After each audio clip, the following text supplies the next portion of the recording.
अब हम लोग मीटिंग की रिकॉर्डिंग भी शुरू कर दी हम लोगों ने। म्यूट कर दिए बाकी और लोगों को। हाँ, एक minute sir ji.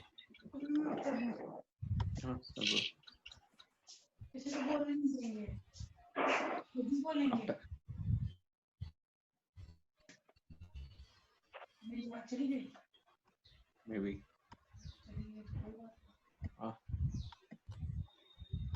Question answer session is online classes लग रही है ना? पता नहीं कब से हो। ये ऑनलाइन क्लासेस ही तो है।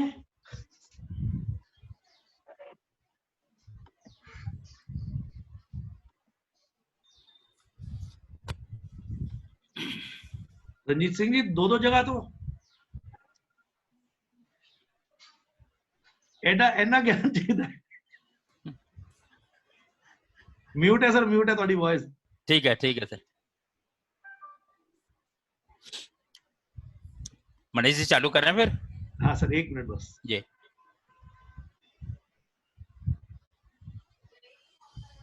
चलिए, एक मिनट सर। एक्चुअली की है कि मेरे हथे ना बैंडविड्थ ਦੀ ਪ੍ਰੋਬਲਮ ਹੈ ਤੇ Okay, ਜਿਹੜਾ ਲੈਪਟਾਪ ਹੈ ਨਾ बैंडविड्थ ਤੇ ਦੂਜਾ ਹੈਗਾ ਉਹਦੇ ਉੱਤੇ ਸੈਲਰ ਤੇ ਮੈਂ ਪਤਾ ਜਾਂਦਾ ਕੁਝ ਮੈਂ ਕਿਹਾ ਕੋਈ ਕਿੱਥੇ ਮੈਂ ਮਿਸ ਕਰ ਰਿਹਾ ਹਾਂ ਕਈ ਵਾਰੀ ਨਾ ਕਨੈਕਸ਼ਨ ਵਿੱਚ ਐਸ ਕਰਕੇ। सर ਤੁਸੀਂ ग्रेट हो, सर ਤੁਸੀਂ ग्रेट हो, सैल्यूट है सर ਤੁਹਾਨੂੰ। ताबेदार है भाजी। सर कुलदीप जी देख लो, हमारे जो स्टूडेंट्स हैं वो आपके इस लेक्चर के लिए कितनी मतलब तन्मयता के साथ बैठे हुए हैं कि हमें लेक्चर को प्रॉपरली सुनना है। So nice of you sir, so nice of you. Ranjeet ji से तो मेरी पीछे भी बात हुई थी, लेकिन आज इनको फेस टू फेस देखा है। सर आप जब इनसे मिलोगे ना तो इनके आशिक हो जाओगे आप, इतने बढ़िया इंसान हैं। हो गए सर, आज ही हो गए, देख लिया। चलिए अभी हम लोग स्टार्ट करते हैं सबकी इजाजत से। So I would like to introduce our great Kuldeep ji, who is taking this session on powder coating. He is BTech in paint technology from HBTI, PGDBM from IGNOU. Started career with Hardcastle in 1989, having 25 years experience in powder coating. With Hardcastle, now as Asian Paint, Rapid Coat, Paramount Powder, UCI Coat. UCI Coat is from Saudi Arab. Sharp Coating. Now he has his own company in the name of Sai Consultancy, where you can ask him anything about powder coating. Associated with Tata Steel on panel of consultancy to their customer. So I would like to now give the mic to Kuldeep ji to start the session on powder coating, manufacturing, testing and application. Over to Kuldeep ji, please sir. Thank you Manish ji. यहाँ पर आए हुए सभी लोगों का हम स्वागत करते हैं एक बार। और ये हमारी आवाज और स्क्रीन आप लोगों को दिख रही है सर? जी सर, बिल्कुल ठीक है। जी सर, बिल्कुल ओके। तो गौरव श्रीवास्तव जी होंगे और कुछ लोग हैं जो हमारा एक दो पॉइंट कल छूट गया था, जिसको हमने बताया था कि हम वीडियो दिखाएंगे एप्लीकेशन पाउडर टू पाउडर की। प्लस शारजाह से राहुल जी थे, उनको एक इपॉक्सी और पॉलिस्टर की कैलकुलेशन के लिए हमने चार्ट बनाया, वो और दिखाते चार्ट करेंगे आगे। ये राहुल जी, पहले तो हम आपको दिखा रहे हैं ये चार्ट। आपको मेरी रिक्वेस्ट है सबसे, आप अपने अपने जो माइक्स हैं उसको म्यूट पे कर लें please. Yes sir, yes sir. Please make your mics on mute please.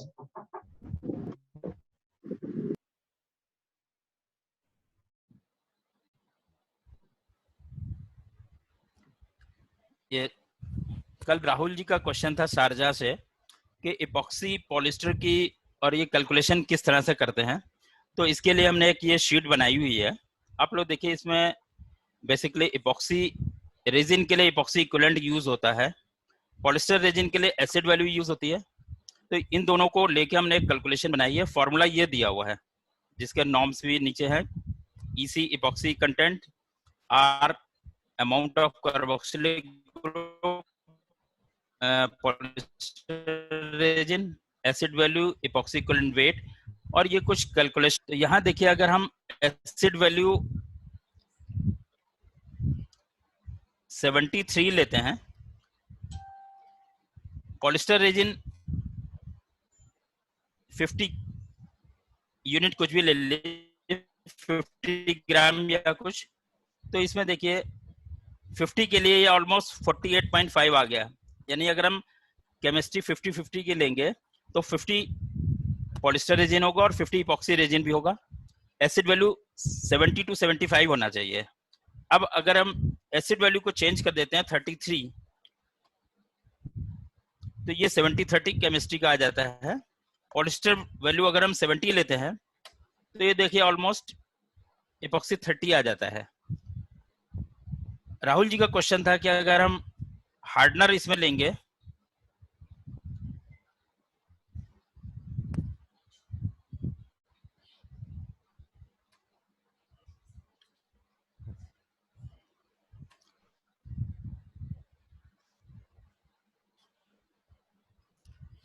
तो सपोज हमने हमारे फॉर्मूले में इपॉक्सी, जो टोटल इपॉक्सी है वो भी अगर हमने 70 लिया हुआ है, तो जो ये 70 पॉलिस्टर है इसके लिए इपॉक्सी 30 या 31 तो यूज हो जाएगा। एक्सेस इपॉक्सी जो रहेगा हमारा 40 रह जाएगा। यानी टोटल इपॉक्सी जो 70 है उसमें से आप ये 30 घटा दीजिए तो एक्सेस इपॉक्सी 40 रह जाएगा।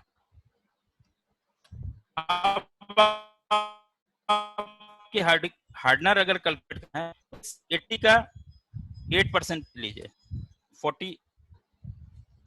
सर एक बार रिपीट कर दो, आपकी वॉइस कट रही है सर, ब्रेक हो रही है वॉइस। ओके, अभी ठीक है सर? मनीष जी अब ठीक है आवाज? ठीक है, अभी ठीक है सर, अभी ठीक है। अब ठीक, अब ठीक। ठीक है, तो यहाँ पर हार्डनर की कैलकुलेशन आ जाएगी सर।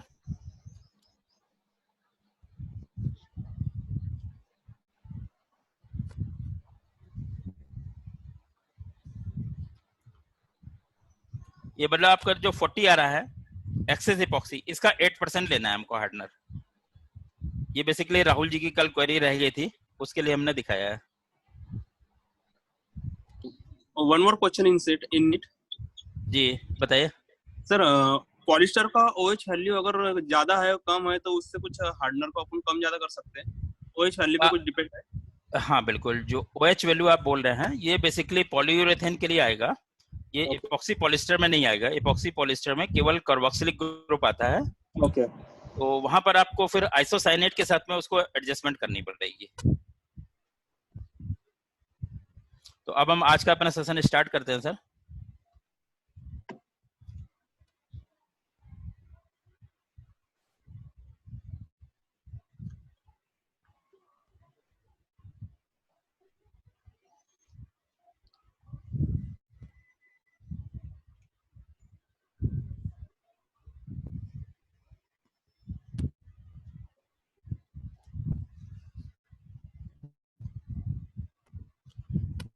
कल हम लोगों ने पाउडर कोटिंग मैन्युफैक्चरिंग के बारे में डिस्कस किया था।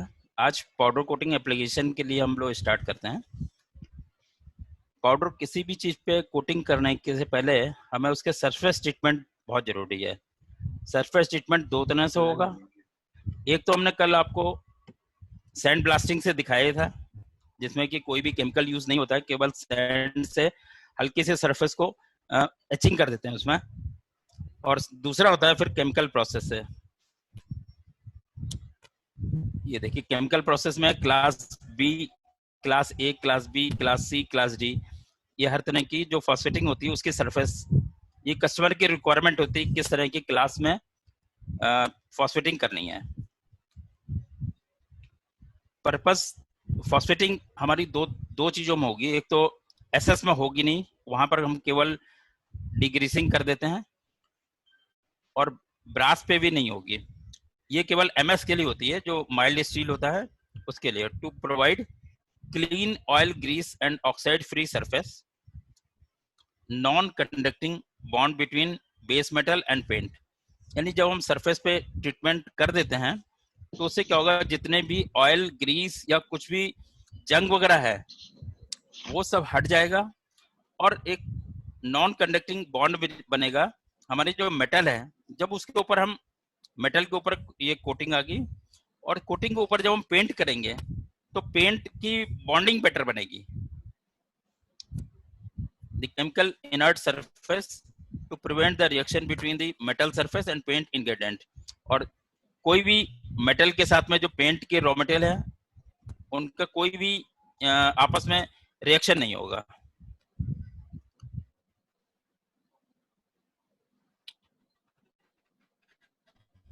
चार चीजें होती हैं, 4 रिएक्शन होते हैं, इनके बीच में डिक्रीसिंग डीरस्टिंग के बाद वाटर क्लीनिंग होगी, फॉस्फेटिंग के बाद भी वाटर क्लीनिंग होगी, तो ये टैंक बढ़ जाते हैं। नॉर्मली यहाँ पर आ जाते हैं, आप देखिए सब ये है।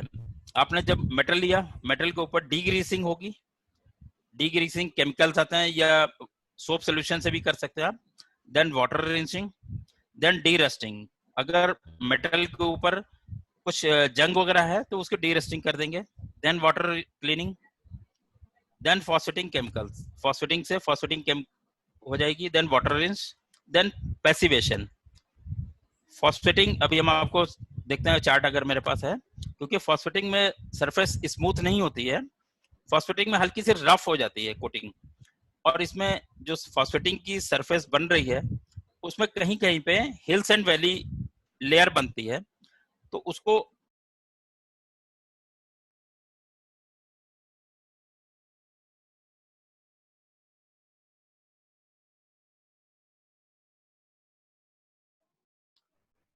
सर म्यूट हो गया आपका।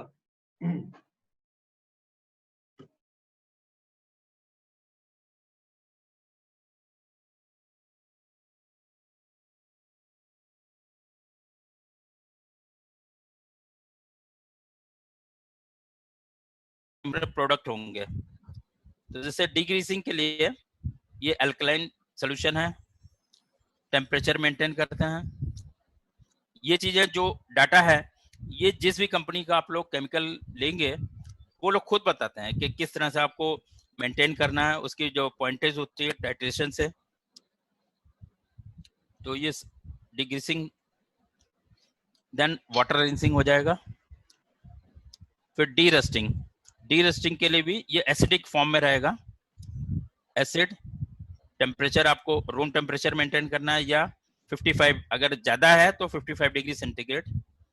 इनिशियल बाथ कंसंट्रेशन 20 से 25%, या according to the supplier for the raw material this chemical. ये आपको टाइट्रेशन करके, कभी जो आपका जैसे फॉस्फेटिंग डिग्रीसिंग करते करते उसमें स्लज वगैरह आ जाता है, तो हमको बीच बीच में टैंक जो हो गए हैं उनको हटाना पड़ता है, यानी वॉश करना पड़ता है और नया टैंक फिर से बनाना पड़ता है। तो उसके लिए है जो टैंक चेंज करेंगे। फिर डीरस्टिंग केमिकल 14.5 लीटर लेंगे 1000 लीटर में, और एक मतलब जो टाइट्रेशन होगा 1 पॉइंट के लिए बाथ सॉल्यूशन में 1000 लीटर पे 14.5 लीटर हमें केमिकल डालना है। और ये बेसिकली जब जहां पर पेंट की एप्लीकेशन हो रही है, चाहे वो लिक्विड पेंट हो या पाउडर कोटिंग हो, उन लोगों के लिए ज्यादा इंपॉर्टेंट है कि अगर आपके बाथ में आयरन कंटेंट 7% से ज्यादा हो गया है तो आपको बाथ चेंज करना पड़ेगा। ये वाटर रिंसिंग, देन फॉस्फेटिंग।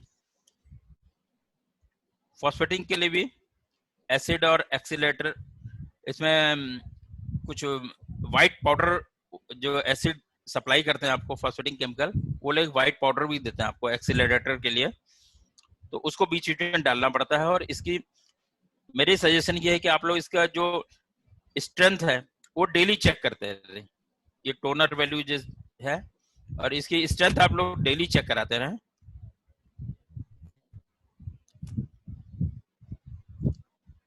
ये देखिए पैसिवेशन, फॉस्फेटिंग के बाद में पैसिवेशन हो जाएगा। पैसिवेशन से एक तो ये जो एसिडिक सरफेस है वो न्यूट्रलाइज भी हो जाती है, प्लस थोड़ा सा जो सरफेस रफ है वो हल्की स्मूथ हो जाएगी। और इसके बाद में इसको ड्राई करना पड़ेगा। कुछ लोग ड्राई करते हैं, कुछ लोग फॉस्फेटिंग पैसिवेशन के बाद में उसको एज इट इज रख देते हैं और वो अपने आप ड्राई हो जाता है नॉर्मल टेम्परेचर पे। अगर प्रोडक्शन आपको ज्यादा करना है तो इसको 100 से 110 डिग्री पर एक बार ओवन में कर दीजिए, वो ड्राई ऑफ हो जाएगा और उसके बाद आप लोग उसके ऊपर कोटिंग करना है।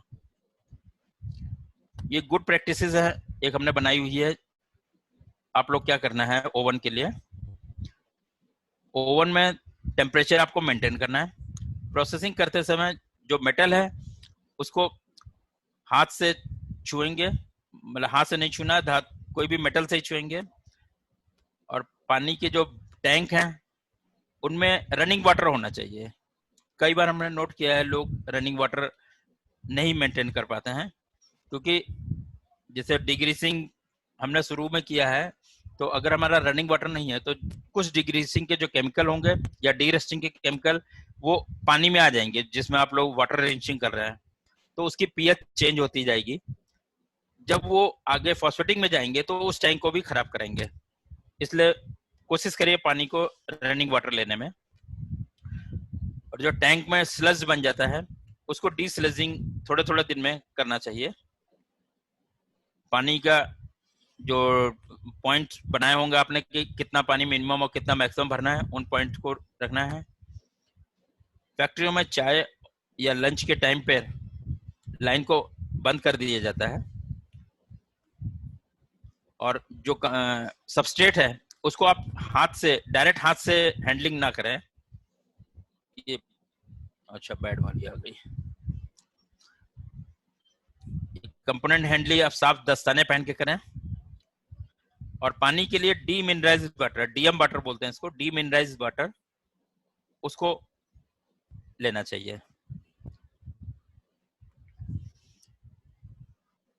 ओवन के लिए ऐसा क्यों है कि चाय और लंच के दौरान इसको नहीं करना चाहिए? कोई उसका रीजन है पर्टिकुलर? हाँ, क्योंकि मतलब कई बार क्या होता है कि टाइम मेंटेन नहीं हो पाता है कि कितनी देर के लिए लड़का चाय पीने गया है, अब हमको करना है केवल 10 मिनट के लिए, और वो 15-20 मिनट पे बात करके फिर आ गया, तो टाइम मेंटेन नहीं हो पाता है सर।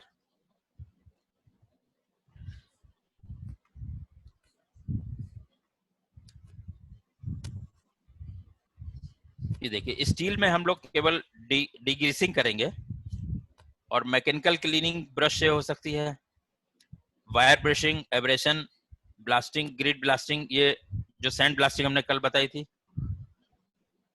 आजकल अल्ट्रासोनिक क्लीनिंग भी हो रही है।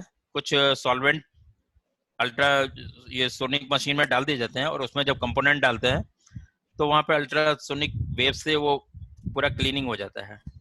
जो नए लोग जुड़े उनके लिए मैं कुलदीप जी को दोबारा बताया तो ये जो आप क्लीनिंग प्रोसेस बता रहे हैं, ये पीसीस का बता रहे हैं ना, जो आप पीस हमने कोट करना है। हाँ जी, जो पीस सबस्ट्रेट जो है, जो हमने पीस कोट करने हैं, उसके लिए आप क्लीनिंग प्रोसेस बता रहे हैं जी। अल्ट्रासोनिक क्लीनिंग हमने नोट किया है, बड़े कंपोनेंट पे नहीं किया जाता है, जो छोटे कंपोनेंट हैं उन पे ही करना चाहिए, क्योंकि उसके क्लीनिंग थोड़ी सी दिक्कत होती है। अगर बड़े टैंक में करेंगे तो अल्ट्रासोनिक के अलग मशीन आती है इसकी।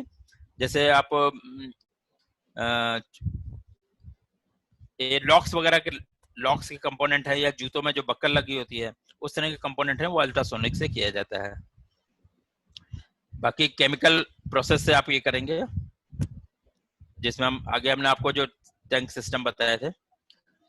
ये नॉर्मली देखिए हमने एक चार्ट बनाया है, जिससे लोग सोचते हैं कि भाई कहीं पे लोग बोलते हैं हमने 2 स्टेज में करते हैं, कहीं 3 स्टेज में, कहीं 4 स्टेज में, तो उसमें क्या क्या डिफरेंस है। 2 स्टेज में करने के लिए आप केवल डिग्रीसिंग और पानी से रिंस कर देंगे। 3 स्टेज के लिए डिग्रीसिंग, फिर पानी से रिंसिंग, फिर 3-in-1 एक सोल्यूशन आता है जिसमें डीरस्टिंग, फॉस्फेटिंग और पैसिवेशन एक ही में होता है, 3-in-1। उसके बाद में पानी। कुलदीप जी माफी चाहूंगा, आपको रोक रहा हूँ जी। 2 स्टेज कौन से कंपोनेंट में किया जाता है, थोड़ा इसके बारे में बता दें कि नहीं, ऐसा कोई फिक्स नहीं है, 2 स्टेज अच्छा, ये कंपोनेंट के हिसाब से होता है कुछ नहीं। ये आप मतलब जहां पर कोटिंग कर रहे हैं उनकी स्पेस के हिसाब से है कि वो कितने कम स्पेस में काम कर रहे हैं। अगर स्पेस ज्यादा है तो नॉर्मली 7 या 8 टैंक सिस्टम लगता है। अगर स्पेस कम है तो लोग छोटे 2 स्टेज या 3 स्टेज पे चले जाते हैं। लेकिन सर इसमें ये भी तो फर्क पड़ता है ना, मान लो कोई 7 स्टेज या 8 स्टेज पे जाना चाहता है, वो 2 स्टेज में काम तो नहीं हो पाएगा अगर ऑयल रह गए या कुछ प्रोडक्ट रह गए। बिल्कुल नहीं होगा, बिल्कुल नहीं होगा सर। तो वो डिपेंड करता है ना कि प्रोडक्ट कैसा है, प्रोडक्ट के ऊपर किस तरह की चीज आई हुई है, किस तरह का उसको कितना रिंस करना है, कैसे करना है। नहीं सर, उस पर नहीं है, स्पेस के ऊपर ही है। हमारे हिसाब से रिकमेंडेशन तो 7 टैंक सिस्टम बेस्ट है और उसी पे ही जाना चाहिए। जी। But due to space constant अगर किसी का है तो लोग ये 3-in-1 सोल्यूशन वगैरह यूज करते हैं। Okay okay. ये कोरोना चार्जिंग हम गन का देखिए, ये सिस्टम है हमारा जो इलेक्ट्रोस्टैटिक गन है, इसका पूरा हमने डायग्राम बनाया हुआ है। जो इलेक्ट्रोस्टैटिक गन, ये पीछे यहाँ पर एक स्टेप अप ट्रांसफार्मर होता है, तो जो करंट हमारी 220 वोल्ट से 80 या 90 किलो वोल्ट आ रही है वो यहाँ चेंज हो जाती है, और इस ब्लू पाइप में पाउडर आता है, और यहाँ आगे इस जो यहाँ पर इलेक्ट्रोड लगे होते हैं, जब ये पाउडर इलेक्ट्रोड के ऊपर से पास होता है तो क्योंकि ये इलेक्ट्रोस्टैटिक गन है, इसलिए इसमें पाउडर पे निगेटिव चार्ज होता है, क्योंकि इसमें इलेक्ट्रॉन्स चेंज होते हैं, तो इसलिए हमने देखिए पाउडर में माइनस चार्ज दिखाया हुआ है। ये सबस्ट्रेट है, इसको अर्थ कर दिया जाता है। तो ये कोरोना जितना बेटर बनेगा, यानी चार्जिंग का जो क्लाउड है जितना अच्छा बनेगा उतना अच्छा पाउडर डिपोजिशन होगा, क्योंकि आपको थोड़ा सा पाउडर अपना चलाया यानी फास्ट प्रोडक्शन होगा। अगर ये चार्जिंग पुअर आ रही है, कोरोना अच्छा नहीं बन रहा है, कुछ लोकल गन आती हैं, तो उनमें क्या होगा कि आपको जो काम 1 मिनट में होना है वो कम से कम 2-3 मिनट लगेगा, आपको ज्यादा पाउडर चलाना पड़ेगा, तो उसमें टाइम भी ज्यादा लगेगा और ओवर स्प्रे भी ज्यादा होगा, क्योंकि ओवर स्प्रे को फिर कलेक्ट करके आपको यूज करना है। ये एक दूसरी गन और होती है जो कि कम यूज होती है, हर आदमी यूज नहीं करता है। कुछ जैसे जाली के कंपोनेंट होते हैं उन पे अगर पाउडर कोटिंग करेंगे तो शायद लोगों ने देखा होगा कि जाली जहाँ पे जो होल्स होते हैं उसके आसपास के पाउडर चिपकने में दिक्कत होती है, जिसको फैराडे केज इफेक्ट बोलते हैं। उसको अवॉइड करने के लिए ट्राइवो गन यूज होती है। इसमें ये जो पोर्शन है ये पूरा टेफ्लॉन का बना होता है, और इसमें एक्स्ट्रा वोल्टेज नहीं जनरेट होती कुछ भी, 220 वोल्ट पे ही काम करता है। तो जो पाउडर इसमें आएगा, फ्रिक्शन जनरेट होगी, फ्रिक्शन से ये क्योंकि प्रोटॉन गन है, यहाँ पर पाउडर के ऊपर पॉजिटिव चार्ज आ जाता है। ये दोनों गन में फर्क है, बट 99% इलेक्ट्रोस्टैटिक गन यूज हो रही है इंडिया में भी, बाहर भी। कहीं कहीं पे अगर किसी की कोई कंस्ट्रेंट है वो प्रोटॉन गन यूज कर सकता है। ये हमने एक सिस्टमेटिक डायग्राम दिया है बूथ का। ये देखिए गन से जैसे पाउडर चला, ये आपका कंपोनेंट लगा हुआ है, तो जो पाउडर इस पे चिपक गया वो ठीक है। जो ओवर स्प्रे पाउडर है वो यहाँ फिल्टर बैग लगे होते हैं, फिल्टर बैग पे आके इकट्ठा हो जाता है। कुछ जगह बड़े सिस्टम होते हैं उन पे पाइपलाइन लगी होती है और साइक्लोन लगे होते हैं, उसमें डस्ट कलेक्टर लगा अलग से लगा होता है। तो जो ओवर स्प्रे पाउडर यहाँ पर इकट्ठा हो गया, थोड़ी देर में ये पाउडर को झाड़ के इकट्ठा कर लिया जाता है और ट्रॉली से सीव करके फिर से उसको फिर इसमें कंटेनर में डाल देते हैं और वो रिसाइकिल में आ जाता है। बट हमारी रिकमेंडेशन ये है कि जहां पर अगर आप फ्रेश पाउडर लगा रहे हैं तो उसके बाद में 100% रिसाइकल पाउडर मत लगाइए। फ्रेश पाउडर में 20 से 30% रिसाइकल पाउडर को आप स्टार्टिंग से ही मिक्स करके चलिए, हमेशा वही रेशियो रखिए, तो आगे मेंटेन रहेगा प्रॉपर्टी।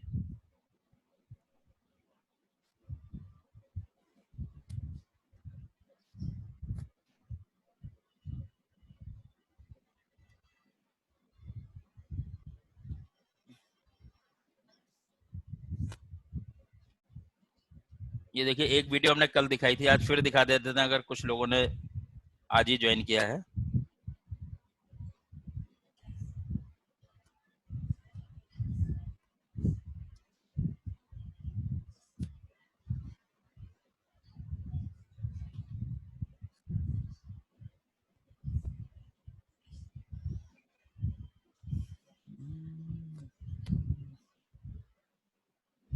क्या हो गया?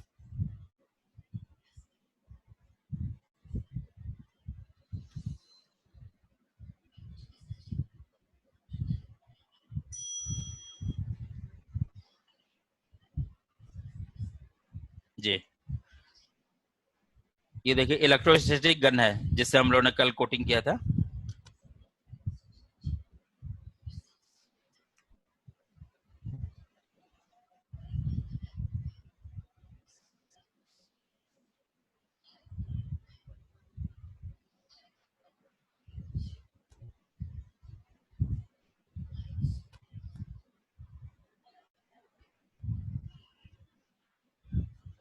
ये ओवन होता है, ओवन के अंदर रखी जाएगी इसको।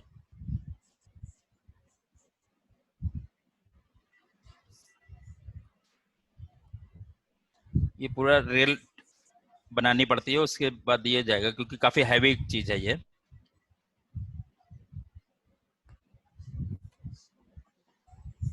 ये डबल डोर ओवन है, और ओवन में टेम्परेचर वगैरह, ये पैनल बोर्ड है, इसमें टेम्परेचर मेंटेन किया जाता है, टेम्परेचर और टाइम।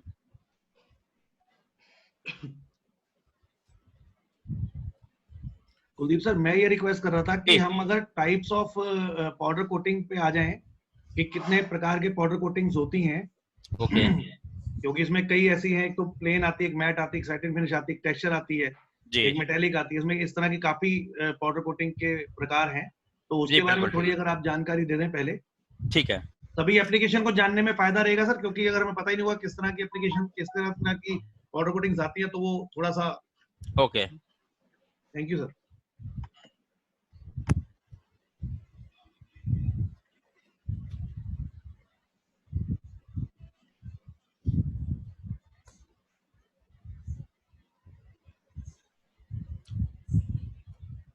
ये वर्ड वाला हमने पैच खोला, ये दिख रहा है आप लोगों को? जी प्लेन आया सर जी। तो हाँ प्लेन है, बिल्कुल ठीक है।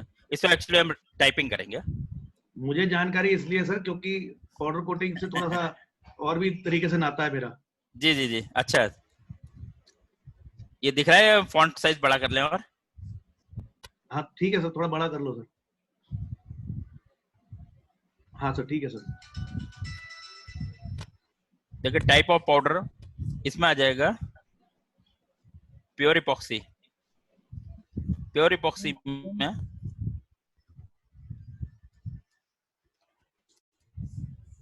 Epoxy resin plus hardener,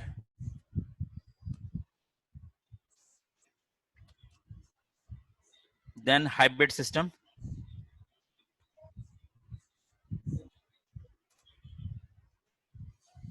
hybrid में आ जाएगा epoxy resin and polyester resin.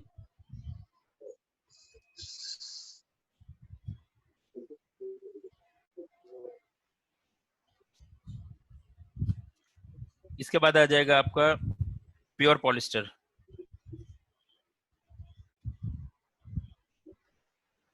Pure polyester में polyester resin and TGIC. TGIC इसके लिए हार्डनर होता है। इसके बाद आएगा पॉलीयूरेथेन। पॉलीयूरेथेन में जैसे नॉर्मल हाइब्रिड सिस्टम में हमने जो पॉलिएस्टर लिया है, ये कार्बोक्सिल टर्मिनेटेड होता है, यानी COOH ग्रुप होता है, इसमें एसिड वैल्यू आती है उसकी।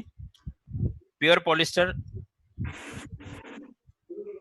प्योर पॉलिएस्टर में भी पॉलिएस्टर रेजिन, ये COOH या एसिड वैल्यू होगी इसकी। लेकिन जब पॉलीयूरेथेन में जाएंगे तो यहाँ जो पॉलिएस्टर रेजिन लेंगे हम,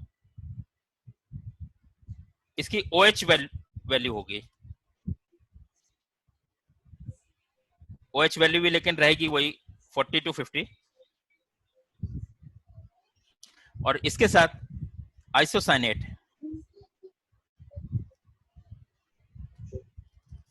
इसका जो हार्डनर है वो ब्लॉक्ड आइसोसाइनेट होता है।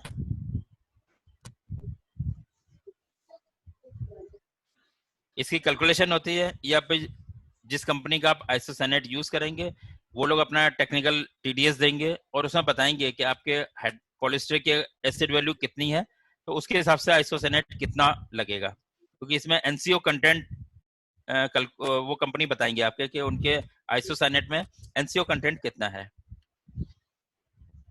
ये तो हमने टाइप ऑफ पाउडर बताया। इसमें फिर टाइप ऑफ फिनिश आ जाएगा।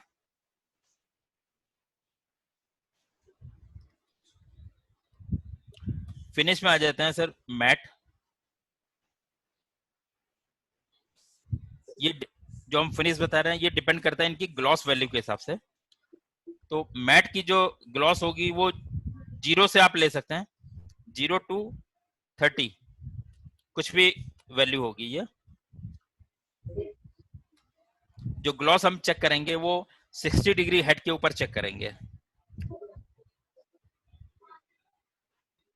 मैट के बाद में सेटिन, इनकी ग्लॉस वैल्यू जो है आप 32 अरे ये जो हार्डनर्स की आप बात कर रहे हैं ये सब जी। ये भी पाउडर फॉर्म में आते हैं सर, या ये लिक्विड फॉर्म में होते हैं सर? नहीं सर, पाउडर कोटिंग में कोई भी रॉ मटेरियल लिक्विड फॉर्म में यूज नहीं होगा, 100% पाउडर फॉर्म में यूज होंगे ये।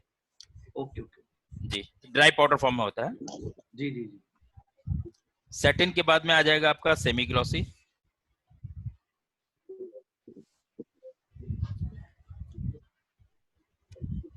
सेमी ग्लॉसी की आप वैल्यू डिपेंड करता है कस्टमर टू कस्टमर, 50 से 70 तक। इसके बाद आपके आ जाएंगे ग्लॉसी।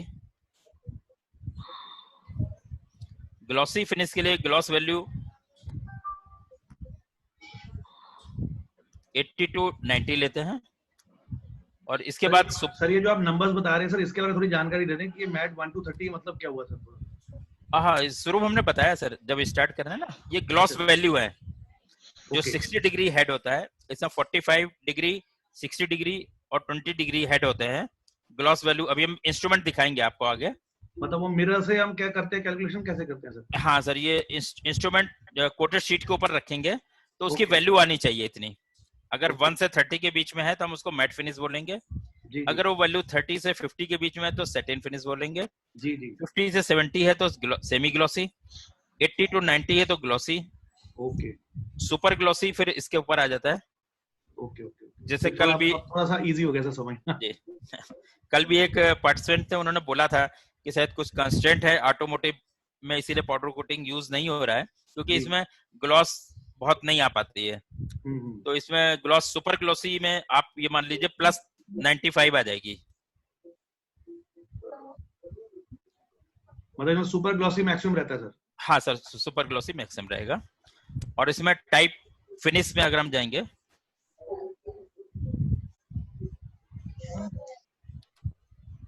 ये तो ग्लॉस वैल्यू के हिसाब से था। टाइप ऑफ फिनिश मतलब अपीयरेंस वाइज लेंगे हम। इसमें आ जाएंगे स्मूथ,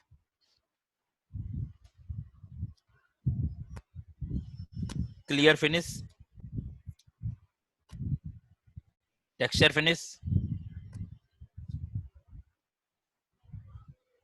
स्ट्रक्चर फिनिश। ये टेक्सचर और स्ट्रक्चर में थोड़ा सा हम क्लियर करना चाहते हैं। टेक्सचर फिनिश बोलते हैं जिसके एमरी पेपर की जो फिनिश होती है उसको टेक्सचर बोलते हैं। और अगर आपने इलेक्ट्रिकल पैनल बोर्ड के ऊपर जो फिनिश देखी होगी, स्टेपल फिनिश होती है, उसको स्ट्रक्चर फिनिश बोलते हैं। इसके बाद में हेमाटोन, स्ट्रक्चर मतलब थोड़ा सा रिंकल टाइप का रहेगा? रिंकल, बिल्कुल हिल्स एंड वैली होती है वो, इलेक्ट्रिकल पैनल में मैक्सिमम यूज होता है ये। हेमाटोन,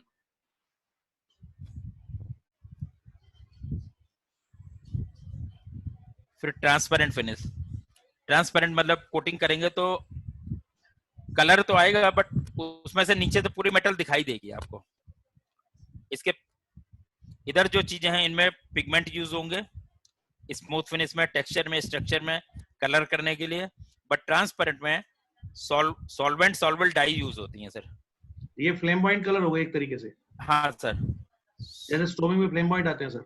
जी जी जी बिल्कुल। ये आजकल बच्चों की साइकिल के ऊपर बहुत चल रहा है ये सब। हाँ ये फ्लेम पॉइंट हो गया ना सर, जैसे फ्लेम पॉइंट सिराइज जी, आता जी, है, फ्लेम पॉइंट ब्लू बिल्कुल। होता है, फ्लेम पॉइंट ग्रीन होता है। जी, सर इसके नीचे सॉल्वेंट ट्रांसपेरेंट वाले डाइज के आती नीचे, हैं। ट्रांसपेरेंट वाले के नीचे सर कोई बेस कोट भी डालना पड़ता है?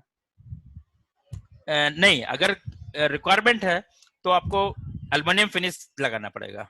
हाँ वही, उसमें सिल्वर या एल्युमिनियम आ जाता है बिल्कुल सर। एल्युमिनियम आएगा, बिल्कुल आएगा। और किसी को अगर तो- इसमें मेटेलिक फिनिश चाहिए तो नीचे मेटेलिक सिल्वर डाल सकता है? नहीं, नीचे नहीं करना पड़ेगा सर। अगर आपको मेटेलिक चाहिए तो जो बेस पाउडर है इसी में मेटल को इनकॉर्पोरेट कर देते हैं पोस्ट ब्लेंडिंग में। तो जब आप कोटिंग करेंगे तो उसमें अपने आप आ जाएगी कोटिंग। नहीं मैं ट्रांसपेरेंट कोटिंग की बात कर रहा हूँ सर। जैसे साइकिल है, हाँ आजकल ज्यादातर ये चीज ई रिक्शा में चल रही है सर। ई रिक्शा में एक चेरी रेड कलर का शेड आता है, बिल्कुल बिल्कुल बिल्कुल।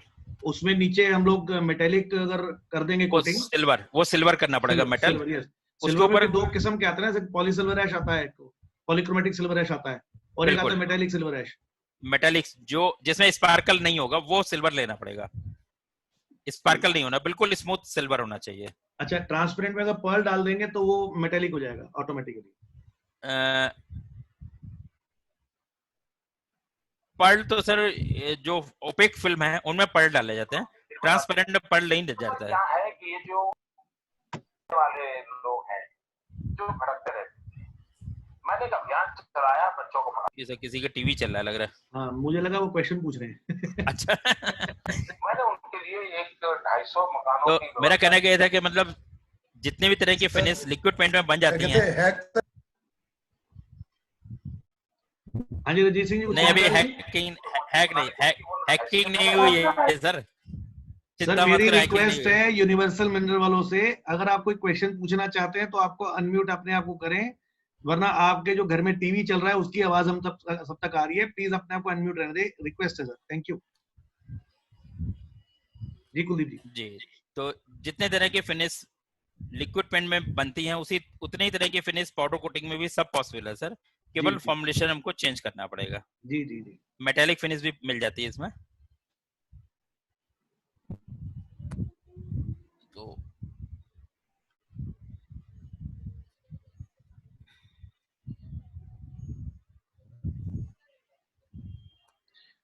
तो सर ये सबको समझ में आ गया कि ये कितने तरह के पाउडर्स अवेलेबल हैं मार्केट के अंदर। जी, matte, semi matte, glossy, sorry satin, then glossy, then super glossy, then smooth, clear, texture, structure, hammertone, transparent and metallic. Sir इसमें डेड मैट भी आता है क्या? क्या कह रहे हैं सर? है जी, डेड मैट आता है, बिल्कुल डेड मैट आएगा। जीरो मैट में जो जीरो ग्लॉस है वो डेड मैट हो गया सर। तो may be less than 6 degree होता है, 6 यूनिट्स। लेस देन 6 भी होता है जी, हम तो 0 डिग्री तक बोल रहे हैं आपको। ओके जी। ये देखिए कल एक चीज छूट गई थी, आप हम लोग देखी होगी मेटल में आजकल वुडन फ्रेम, बिल्कुल वुडन डिजाइन की कोटिंग होती है। तो एक तो हमने कल दिखाया था जिसमें पेपर से ट्रांसफर हुआ था, और दूसरा पाउडर ऑन पाउडर है, ये जोतुन पाउडर कोटिंग। इनका एक वीडियो ऑनलाइन था, वहां से हमने निकाला हुआ है। इसको कंपनी वाला मत दिखाओ सर। अच्छा ठीक है। कोई अगर जनरल पड़ा तो वो दिखा दो सर। नहीं नहीं जनरल नहीं है सर, ये सब यूट्यूब पे ही है। वैसे समझा दो सर किस तरह से। हम वैसे समझाते हैं, वैसे समझा देते हैं। इसमें क्या होता है, जो पीस हम लोग लेते हैं, पीस पे बेस पाउडर की कोटिंग कर दी जाती है पहले। उसके बाद एक स्पेशल डिजाइन की मशीन होती है जिसमें सब्लिमेशन का पाउडर रख दिया जाता है, और उसको हम जो कोटेड पीस हमने कोटिंग किया है ओवन में से निकलने के बाद उसको हम उसके ऊपर से चलाते हैं, तो ग्रेन्स का पाउडर गिर जाता है उसमें। उसमें पूरी डिजाइन बन जाएगी। या तो आप उस मशीन से लगाइए या स्क्रीन प्रिंटिंग से स्क्रीन बना के उससे भी पाउडर आप ऊपर से डाल सकते हैं। तो जब वो पाउडर गिर जाएगा, वो टेम्परेरी बॉन्डिंग होगी, उस पीस को हमें फिर से ओवन के अंदर डालना पड़ेगा। तो जो पाउडर के ऊपर दोबारा पाउडर हमने डाला है उसकी कोटिंग उससे बिल्कुल सेट हो जाएगी।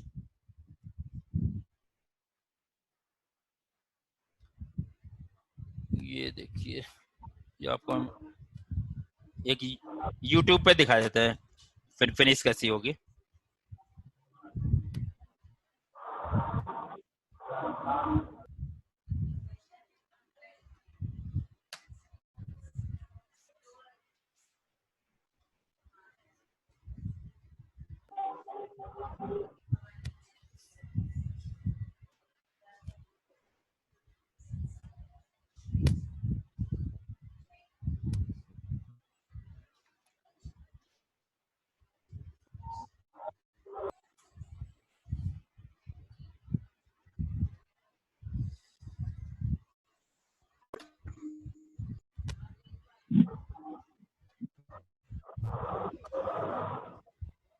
जब तक हमारे कुलदीप जी सर YouTube पे इसकी वीडियो अपलोड करते हैं YouTube से, हाँ। आप सभी से ये रिक्वेस्ट है कि अपने जो भी क्वेश्चंस हैं वो आप रेडी कर लें और अपने पास लिख लें। अगर बाई चांस पेन और कागज आपके पास नहीं है तो आप चैट में लिख सकते हैं, क्योंकि जैसे ये सेशन खत्म होगा हम लोग आप सभी के क्वेश्चन आंसर्स लेंगे। ये देखिए सर, मनीष जी ये स्लाइड दिख रही है? बिल्कुल सर, बहुत बहुत बढ़िया सर। ये अक्सर एल्युमिनियम पे जो एल्युमिनियम डोर्स होते हैं, जो एल्युमिनियम एग्जैक्टली जी उस पे ये लगता है। तो इसको दो तरह से करे जाते हैं कि मतलब पहले तो, और इस पाउडर के ऊपर या तो हम किसी पेपर की ट्रांसफर टेक्नोलॉजी होती है, जैसे बच्चे हाथों में टैटू बना लेते हैं, उस तरह से परमानेंट ये डिजाइन चेंज हो जाती है, जैसे ये आ रही है आपकी। और अगर इसके ऊपर पाउडर टू पाउडर करनी है तो फिर वो सब्लिमेशन का पाउडर इसके ऊपर से डालना पड़ेगा, बट अभी सब्लिमेशन का पाउडर इंडिया में कोई भी नहीं बना रहा है, ये आपको इंपोर्ट ही करना पड़ेगा। तो दोनों में क्या फर्क है, आप कैसे पता चलेगा ये पेपर से ट्रांसफर किया गया या सब्लिमेशन किया हुआ है? तो जब आप सरफेस को उंगली से छुएंगे तो अगर पेपर ट्रांसफर होगी तो आपको उभरी हुई नहीं दिखाई देगी, लेकिन अगर वो सब्लिमेशन है तो वो आपको हल्का सा उभरा हुआ दिखाई देगा। जैसे वेडिंग कार्ड में आपने देखा होगा जो प्रिंटिंग होती है थोड़ी सी उभरी हुई होती है। सर एक क्वेश्चन बड़ा इंटरेस्टिंग मैं आपसे पूछने वाला हूँ। बताइए बताइए सर बताइए। ये क्वेश्चन रिलेटेड तो एप्लीकेशन से है जी। और एक ये बहुत जरूरी क्वेश्चन है उन लोगों के लिए जो फाइबर इंडस्ट्री के साथ काम करते हैं। ओके। क्योंकि आमतौर पे देखा गया है कि मेटल के अलावा फाइबर के प्रोडक्ट बहुत यूज होते हैं। तो क्या फाइबर के ऊपर पाउडर कोटिंग की जा सकती है? बिकॉज फाइबर के ऊपर हम लोग ज्यादा हीट नहीं दे सकते। तो क्या ये उस पे किसी तरीके से हो सकती है क्या, और हो सकता है क्या? नहीं सर नहीं, अगर देखिए क्योंकि हमें पाउडर पेंट यूज करने के बाद उसको ओवन के अंदर डालना है 180 से 200। तो हम लोग ये समझ लें कि कोई भी चीज अगर वो 180 से 200 का टेम्परेचर सहन कर लेगी तो हम उस पर पाउडर कोटिंग कर सकते हैं।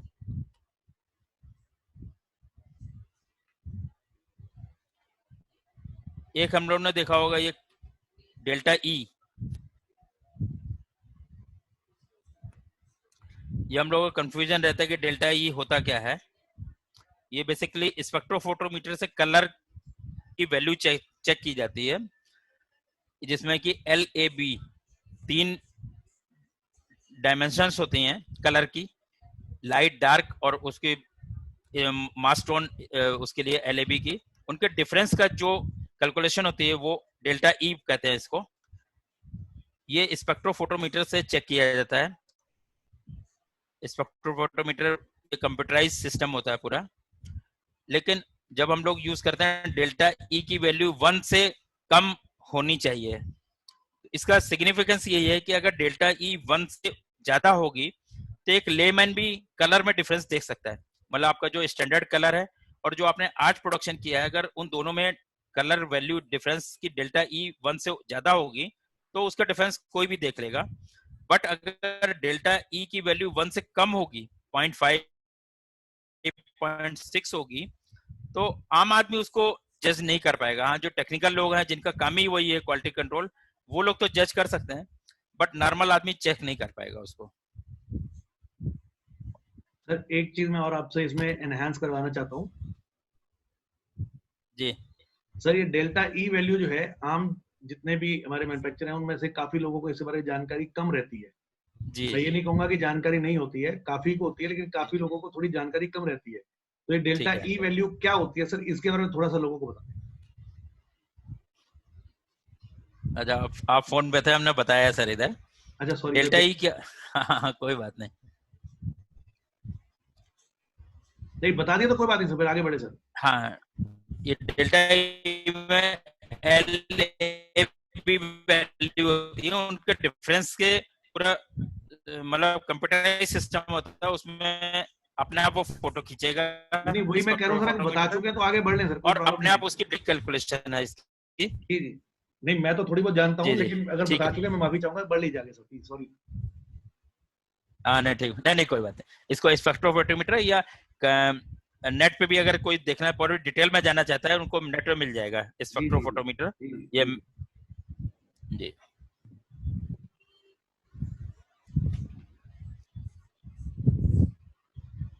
क्या है?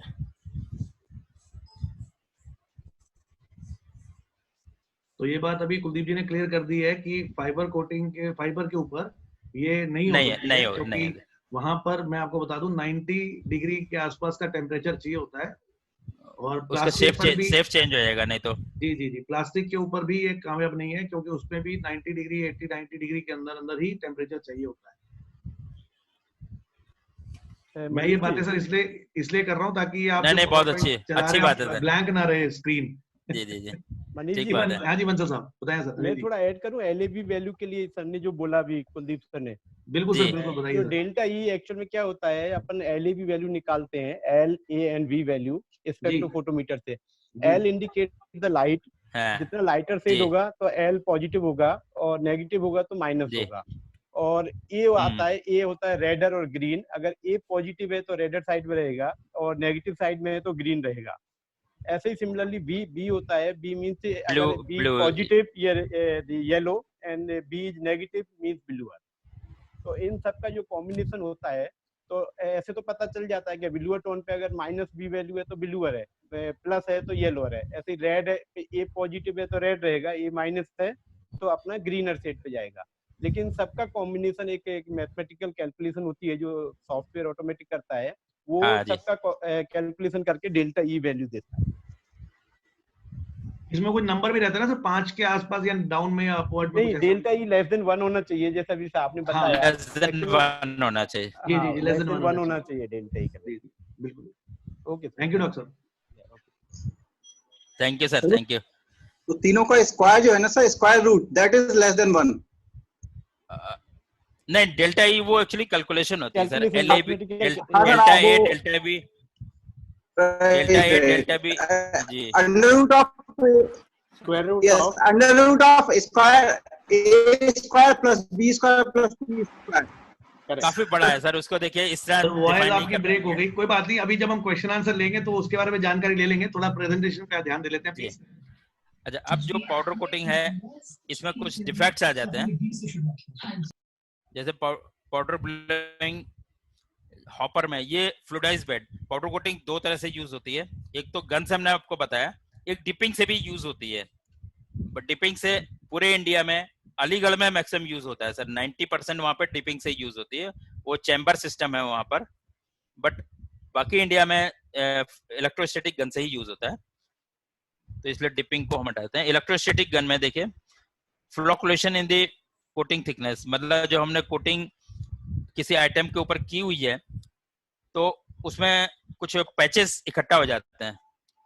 इरेगुलर पाउडर फीड, यानी गन से जो पाउडर निकल रहा है वो ठीक से नहीं निकल रहा है, या inadequate gun distance to be substrate, जो गन और सबस्ट्रेट के बीच में डिस्टेंस है वो भी सही नहीं है, यानी बहुत पास कर दिया है।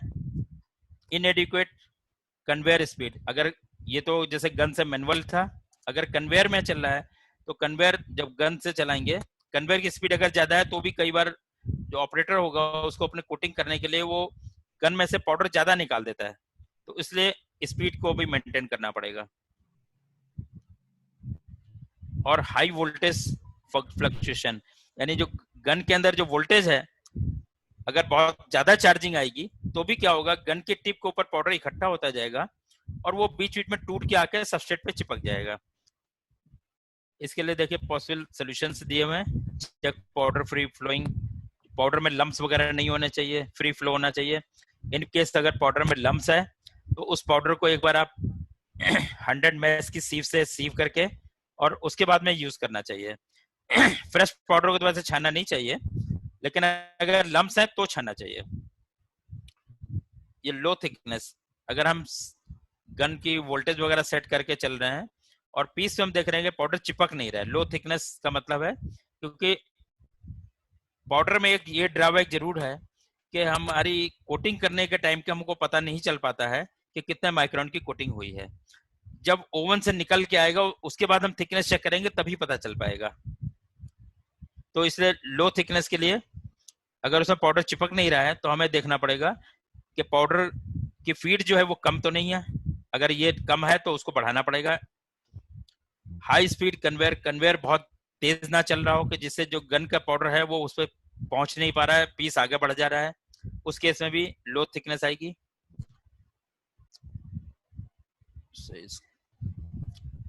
जो हुक साइज है, कई बार जो सबस्ट्रेट जिससे हम अर्थिंग करके ऊपर बूथ के अंदर टांगते हैं उस पे क्या होता है कि जैसे पाउडर कोटिंग हो गई और कुछ हुक्स जो है वो सबस्ट्रेट के साथ में ओवन में चले जाते हैं तो उन पे जो पाउडर है वो मेल्ट होकर चिपक जाता है। जब हम दोबारा उन हुक्स को यूज करेंगे तो उसमें ठीक से चार्जिंग नहीं आएगी, यानी पाउडर चिपकेगा नहीं पीस पे। तो अगर ये दिक्कत आ रही है तो हमको हुक्स को बीच बीच में साफ करना पड़ता है।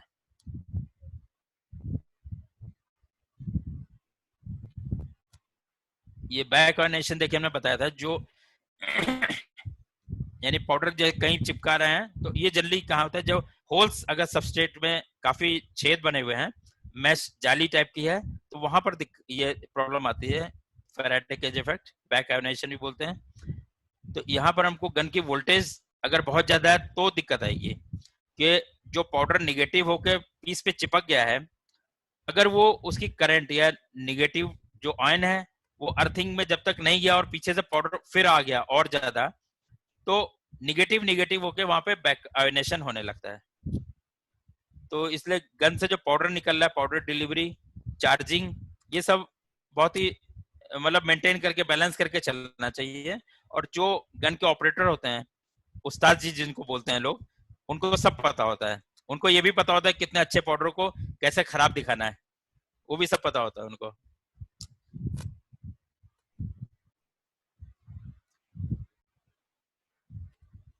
ये देखिए क्यूरिंग ओवन के, इसमें अगर पीस पर हमने क्योर में से निकालने के बाद अगर देखा कि इसमें इम्पैक्ट रेजिस्टेंस पुअर आ रहा है, इसके भी हम फोटो भी दिखाएंगे आपको। इम्पैक्ट रेजिस्टेंस मतलब इम्पैक्ट मतलब मैकेनिकल होता है, ये बेसिकली मैकेनिकल टेस्ट प्रॉपर्टी। तो अगर उसमें इम्पैक्ट में फेल हो रहा है तो इसका मतलब या तो फिल्म अंडर क्योर है, उसको पूरा टेम्परेचर या टाइम पूरा नहीं मिला है। तो अगर ऐसा कुछ है तो हमें टेम्परेचर, ओवन का जो टेम्परेचर है उसको चेक करना पड़ेगा कि ओवन का टेम्परेचर कम तो नहीं हो गया है। और कई बार लड़के या एक ट्रॉली अंदर है, उसकी टाइमिंग से पहले अगर हमको मान लीजिए 20 मिनट के लिए रखनी है और हम 15 मिनट पे उसको निकाल देंगे तो भी अंडर क्योर रह जाएगा फिल्म। दूसरा पॉइंट है कि अगर इम्पैक्ट पुअर हो सकता है कि अगर फिल्म की थिकनेस बहुत हाई है, मतलब नॉर्मल जितनी भी टेस्टिंग होनी है वो 50 से 60 माइक्रोन पे ही होनी चाहिए। आपके जो सबस्ट्रेट पे कोटिंग करेंगे 50 से 60 माइक्रोन होनी चाहिए।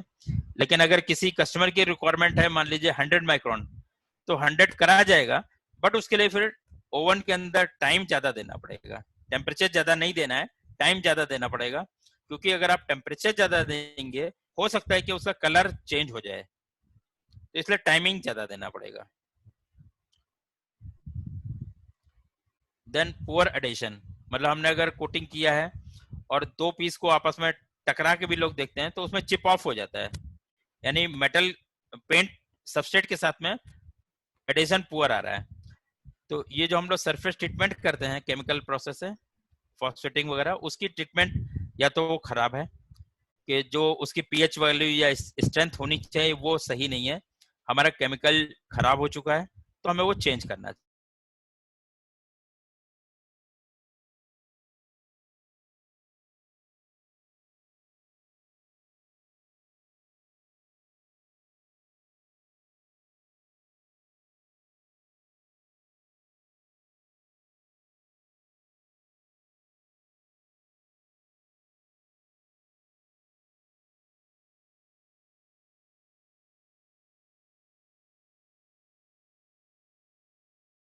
प्रॉब्लम होती है नहीं था सर, यस। जी जी। हाँ जी।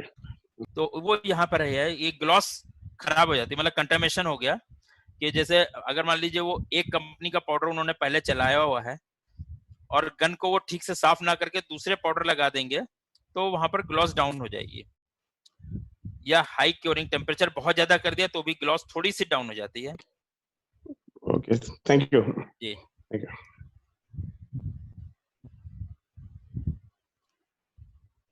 फिनिश में देखिए स्मॉल होल्स से आ जाते हैं, ये बल्कि हम इमेज आपको दिखाते हैं वो बेटर पड़ेगी।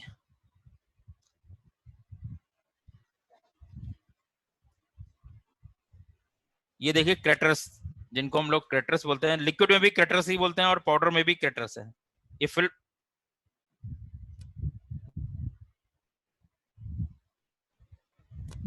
ये देखिए ये बीच स्मूथ नहीं है फिनिश, कहीं कहीं पे गड्ढे से बन गए हैं, इनको क्रैटर्स बोलते हैं।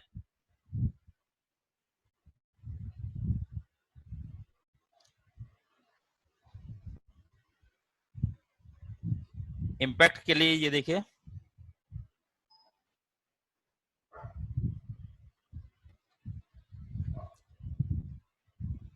ये फिल्म के ऊपर इम्पैक्ट इंस्ट्रूमेंट में लगा के वेट गिराया जाता है, वो इंस्ट्रूमेंट भी अभी हम आपको दिखाएंगे आगे। तो इसमें ये डेंट पड़ जाता है, अगर ये डेंट यहाँ फिल्म टूट गई है तो उसको रिजेक्ट माना जाएगा।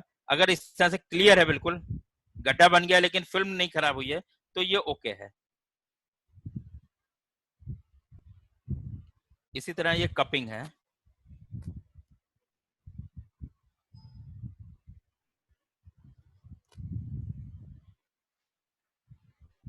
ये देखिए ये पूरे पैनल को जब लगाया जाता है, छोटा सा उसका सेक्शन काटा हुआ है, उसका डिजाइन है ये। तो कपिंग टेस्ट में पैनल को लगा के, जैसे इम्पैक्ट में सडन इम्पैक्ट होता है, 1 kg या 2 kg का वेट ऊपर से गिराया जाता है, बट इसमें वेट नहीं गिराते हैं, धीरे धीरे स्लो पेनिट्रेशन होता है। पीछे से जो बॉल है वो पैनल को धीरे धीरे धक्का देती हुई पीछे फोड़ के निकलती है। ये मेटल टूट जानी चाहिए लेकिन इस तरह से फिल्म नहीं टूटनी चाहिए।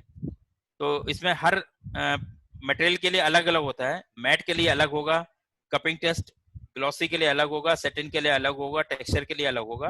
उतने वैल्यू के हिसाब से टेस्ट करना चाहिए ये।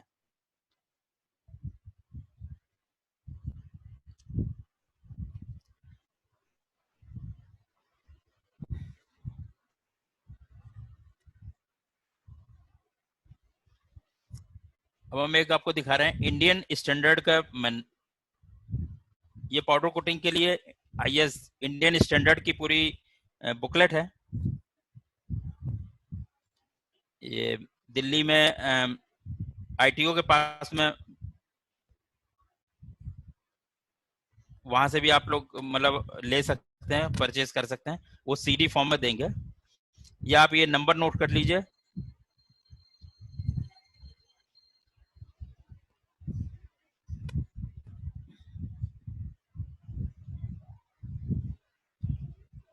ये सर पाउडर कोटिंग के लिए IS 13871, ये 1993 में स्टैंडर्ड बनाए गए थे। और इस IS 13871 के अंदर पूरा डिफाइन किया हुआ है कि मैट के लिए क्या प्रॉपर्टी होनी चाहिए, ग्लॉसी के लिए क्या प्रॉपर्टी होनी चाहिए। ये हम आपको नीचे दिखाते हैं।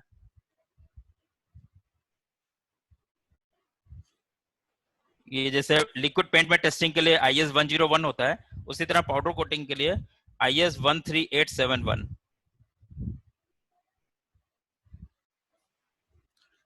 ये देखिए इन्होंने grade A, glossy finish, semi glossy finish, matte finish, इसके लिए यहां पर दिया हुआ है। ड्राई फिल्म थिकनेस हर फिनिश के लिए 50 to 60 माइक्रॉन्स होनी चाहिए। फिनिश स्मूथ होनी चाहिए।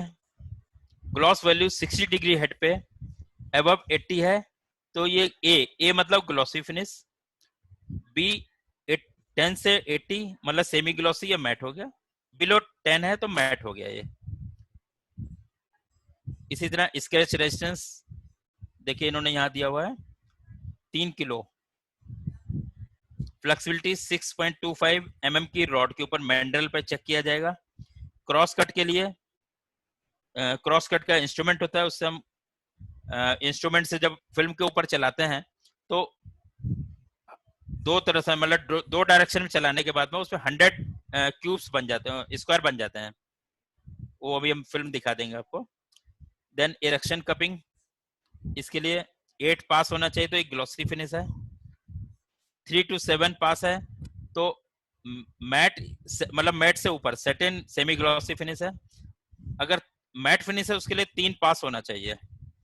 इसी तरह इम्पैक्ट रेजिस्टेंस, ये केजी सेंटीमीटर यूनिट होती है सर। केजी सेंटीमीटर का मतलब ये हो गया कि जो वेट है इंस्ट्रूमेंट के अंदर वो केजी 1 kg है या 2 kg, और सेंटीमीटर मतलब अगर हम 2 kg का वेट, जैसे ये 250 है तो इसका मतलब ये हो गया 1 kg का वेट 250 सेंटीमीटर से गिराएंगे, तब दोनों का मल्टीप्लाई होकर 250 kg सेंटीमीटर हो गया। या 2 kg का वेट 125 सेंटीमीटर से गिराएंगे, तो वो इंस्ट्रूमेंट जैसा भी लेना चाहते हैं। जनरली 2 kg का वेट लिया जाता है पाउडर कोटिंग के लिए। ये इसके अंदर सारी प्रॉपर्टी आ जाएंगी सर, इसके स्टैंडर्ड दिए हुए इन्होंने। या आप लोग अगर ये इंस्ट्रूमेंट ले लेंगे या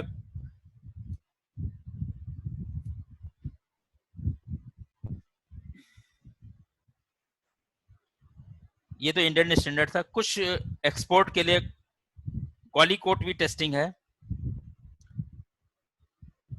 क्वालिकोट का भी सर पूरा स्टैंडर्ड है, ये इंटरनेशनल स्टैंडर्ड के लिए होता है और स्पेशली ये होता है यूवी मतलब रेजिस्टेंस आउटडोर के लिए, इनके भी पूरे स्टैंडर्ड बने हुए हैं।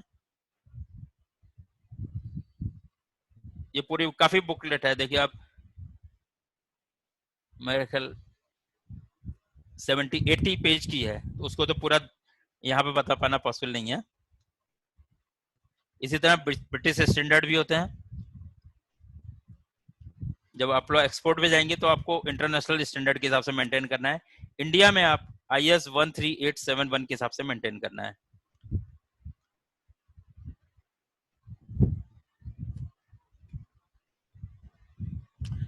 पाउडर जो कोटिंग से पहले अगर हमें टेस्टिंग करना है तो उसकी दो टेस्टिंग जरूरी है। एक तो पार्टिकल साइज डिस्ट्रीब्यूशन, जो हमारा पाउडर्स है उसकी टेस्टिंग होगी। ये वैसे तो मास्टर साइजर मेलबोर्न का आता है, कंप्यूटराइज सिस्टम होता है पूरा, उसका ऑटोमेटिक सिस्टम में कर सकते हैं टेस्टिंग, या सीव एनालिसिस। हम ये सीव एनालिसिस बता रहे हैं, ये आप लोग नोट कर सकते हैं। 32 माइक्रोन की जो सीव है उससे 35 से 48% पासिंग होना चाहिए।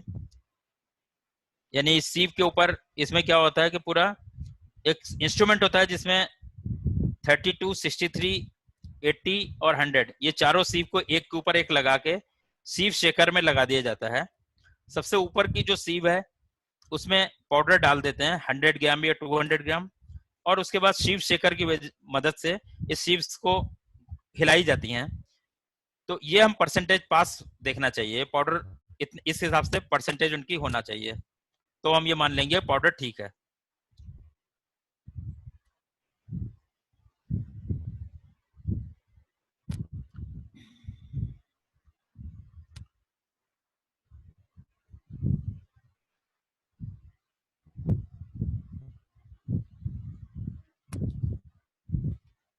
ये आप लोगों को इंस्ट्रूमेंट हम दिखा देते हैं अभी।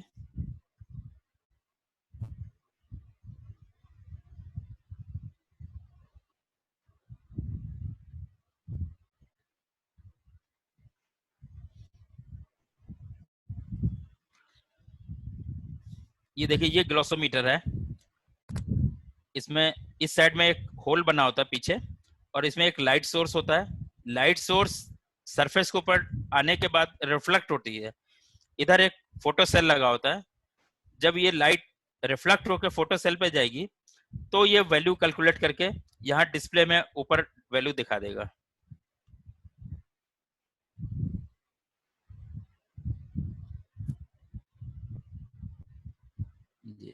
ये जो डिस्प्ले यहाँ पे, इस पे वैल्यू आ जाती है, वो वैल्यू IS हिसाब से देखा जा सकता है, ग्लॉसी फिनिश है, मैट फिनिश है या क्या है। ये थिकनेस गेज है। इसमें थिकनेस गेज दो तरह के होते हैं, एक फेरस होता है, एक नॉन फेरस होता है। फेरस केवल मेटल मतलब MS शीट के लिए यूज होगा, और एल्युमिनियम और ब्रास के लिए नॉन फेरस वाला इंस्ट्रूमेंट यूज होगा।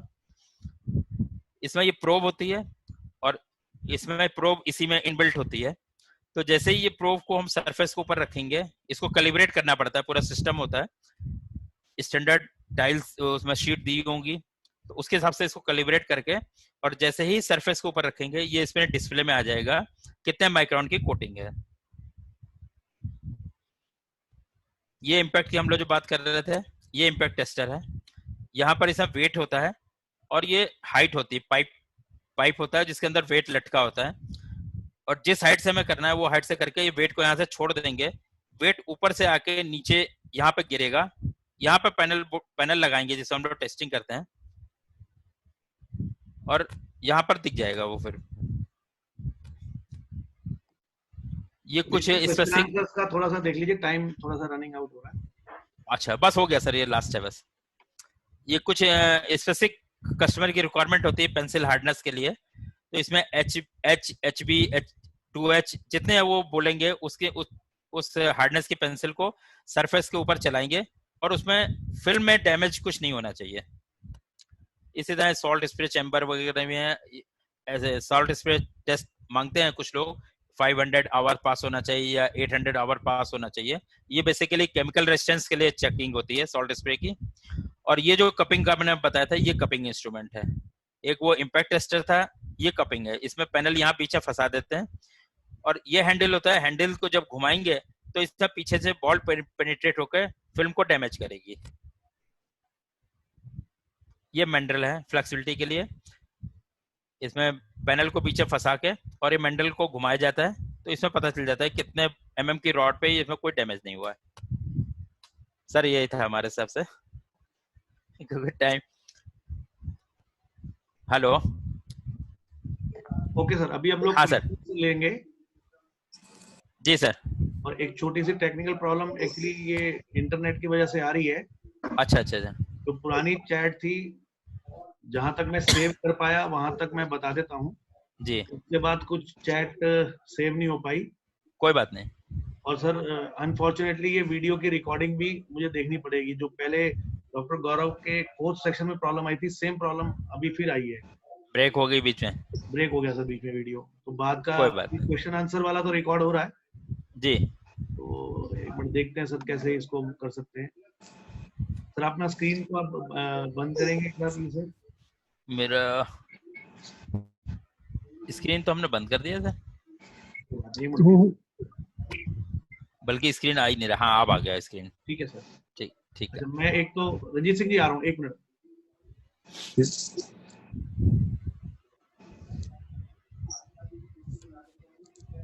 मैं आपको एक बार बता देता हूँ कि मेरे पास कहाँ तक का क्वेश्चन मेरे पास सेव है एक्चुअली। जी। नहीं सर, 3:12 तक मेरे पास चैट सेव है, उसके बाद की चैट नहीं आई है। ये तो बहुत ज्यादा हो गई। कोई बात नहीं, कोई बात नहीं। इंटरनेट की प्रॉब्लम की वजह से सर ये हो गया थोड़ा सा। हाँ जी जी जी। चलिए फिर जो क्वेश्चन जिनके थे मैं एक बार ले लेता हूँ सर। हाँ जी। Ranjeet Singh ji. Verma ji thank you very much for नमस्कार नाइस। नमस्कार जी।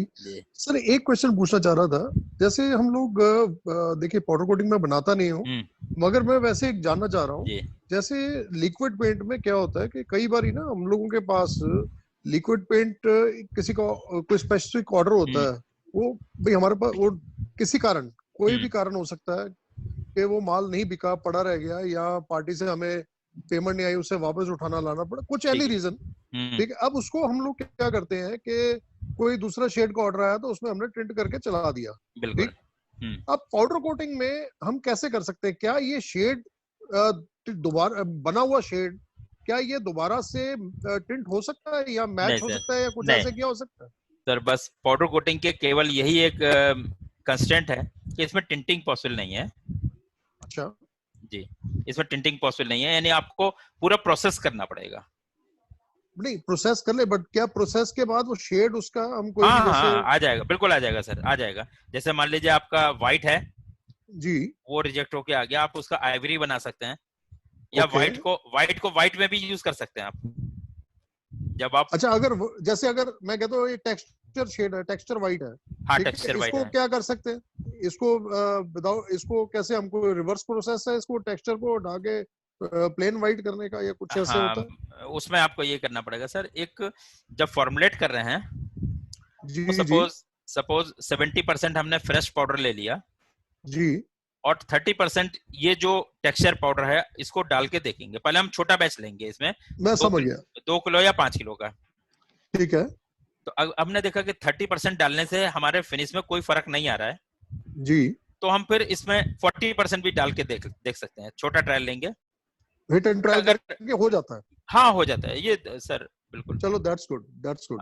बिल्कुल, तो ये कोई वेस्ट होने वाली चीज तो नहीं है ना? वेस्ट होने वाली कोई चीज नहीं है सर, क्योंकि अमूमन देखा जाता है, हाँ जी, अमूमन देखा जाता है इसमें लम्प्स की प्रॉब्लम आ जाती है। वो गर्मी में आती है सर, अब शुरू हो जाएगी। अच्छा, इसमें गर्मी में लम्प्स बन जाते हैं, बनेंगे, इसको अवॉइड करने का कोई तरीका? सर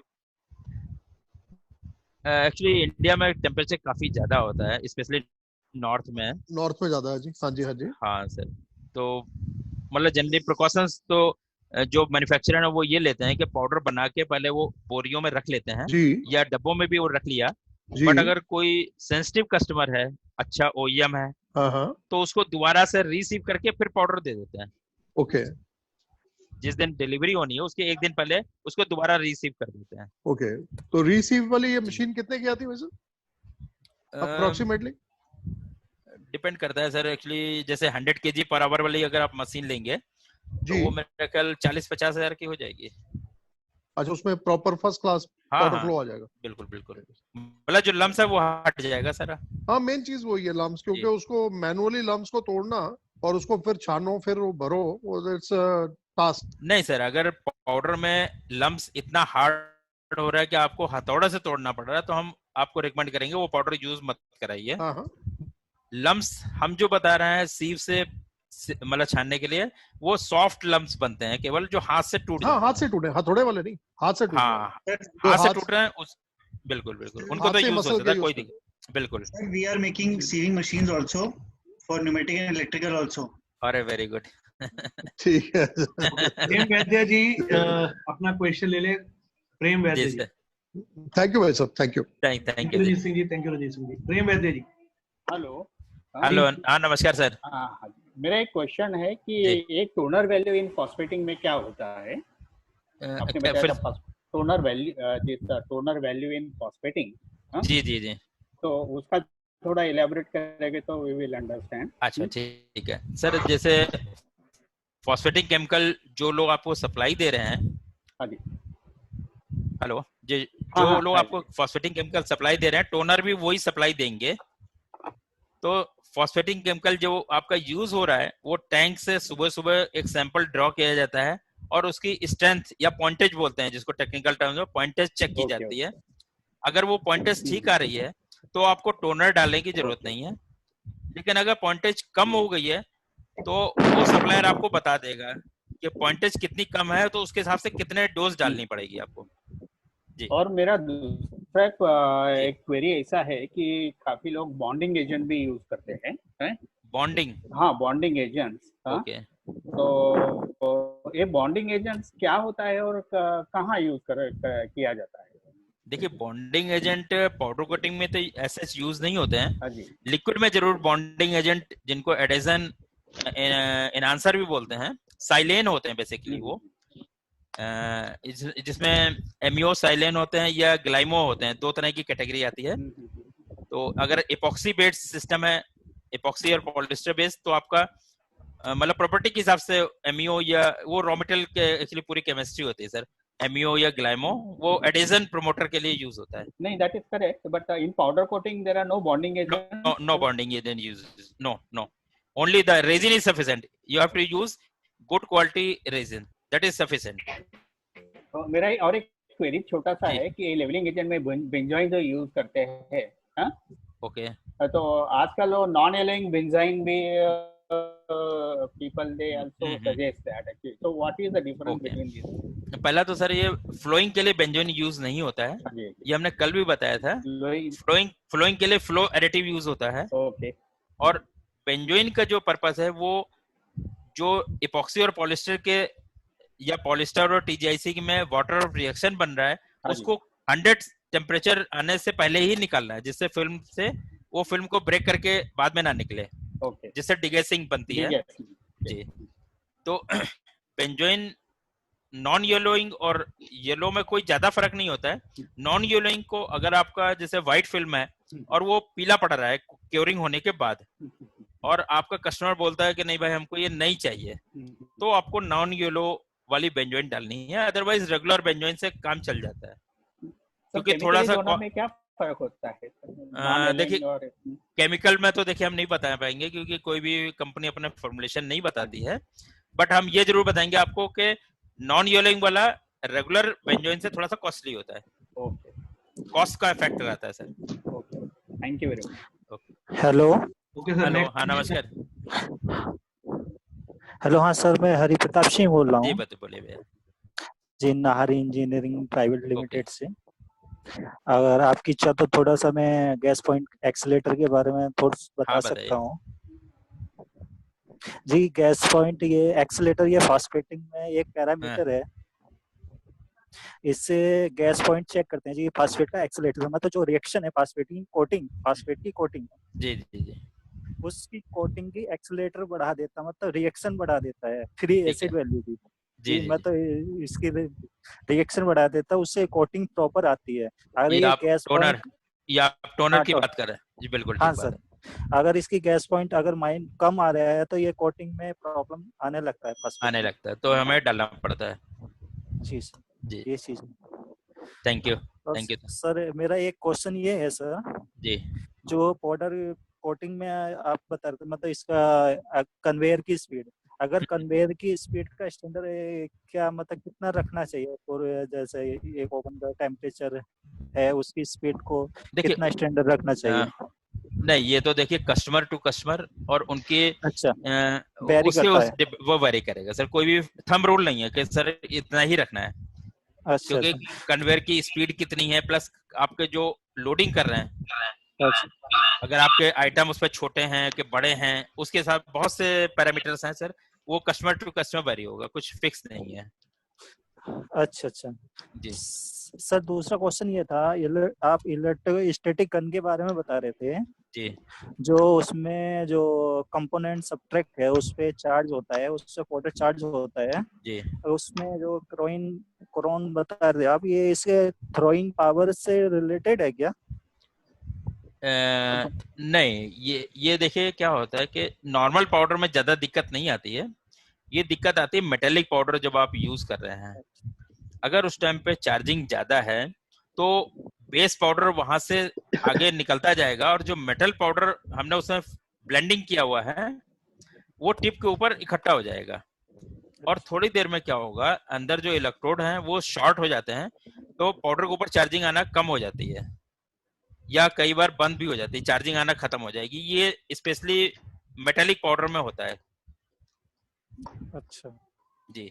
तो मेटल पाउडर में चार्जिंग गन की थोड़ी सी कम रखी जाती है। मतलब जैसे अगर रेगुलर पाउडर में मैट फिनिश या ग्लॉसी फिनिश में आप 70-80 किलो वोल्ट रखते हैं तो मेरी रिकमेंडेशन है मैट में आप 20 या 30 किलो वोल्ट ही रखिए, बस ज्यादा मत कराइए, पाउडर आपका उतना ही चिपकेगा। अच्छा सर, और ये था मतलब पीटी कराते हैं उसके कंपोनेंट पीटी कराने के लिए पैसिवेशन जरूरी है क्या? हाँ, पैसिवेशन जरूरी है सर। जैसे जहाँ क्योंकि ये ऑलमोस्ट ओल्ड वर्जन हो गया ना पैसिवेशन, जहाँ सीडी होती है या अधिकांश होते फास्फेटिंग, अगर जिंक फास्फेटिंग की कोटिंग है तो वहाँ पैसिवेशन इतना जरूरी ना? हाँ बिल्कुल, वो तो सही है। केमिकल अगर चेंज हो रहा है, आप कुछ और लेटेस्ट कुछ यूज कर रहे हैं, एनायनिक कैटायनिक वगैरह हो जाते हैं तो फिर जरूरत नहीं है। क्योंकि अधिकांश एनवायरमेंटल की कंडीशन से पैसिवेशन बैंड अधिकांश ऐसा सुना पॉसिबल हाँ, है या पता नहीं, क्योंकि नहीं बिल्कुल क्रोमिक ठीक, एसिड रहता है। आप ठीक कह रहे हैं। एक्चुअली हमारा टाइम थोड़ा सा कम था ना, तो इसलिए हमने इतना ही पकड़ा है कि पूरा बहुत ज्यादा टाइम, क्योंकि पूरा डिस्क्राइब करने के लिए काफी टाइम चाहिए सर। Okay okay. तो इसलिए हम बेसिक नॉलेज है हम लोग शेयर कर रहे हैं। अच्छा जी। तो नेक्स्ट क्वेश्चन है आदित्य राजवर जी का, वो चैट में कुछ पूछ रहे थे। आदित्य राजवर जी अपना क्वेश्चन बोलिए। हेलो आदित्य राजवर जी। हाँ नमस्कार सर। हेलो हाँ नमस्कार सर। मैं ये पूछना चाहता था कि सर हम जो ये एसएसटी टेस्ट जो करते हैं पाउडर कोटिंग में, I work in a pre treatment company.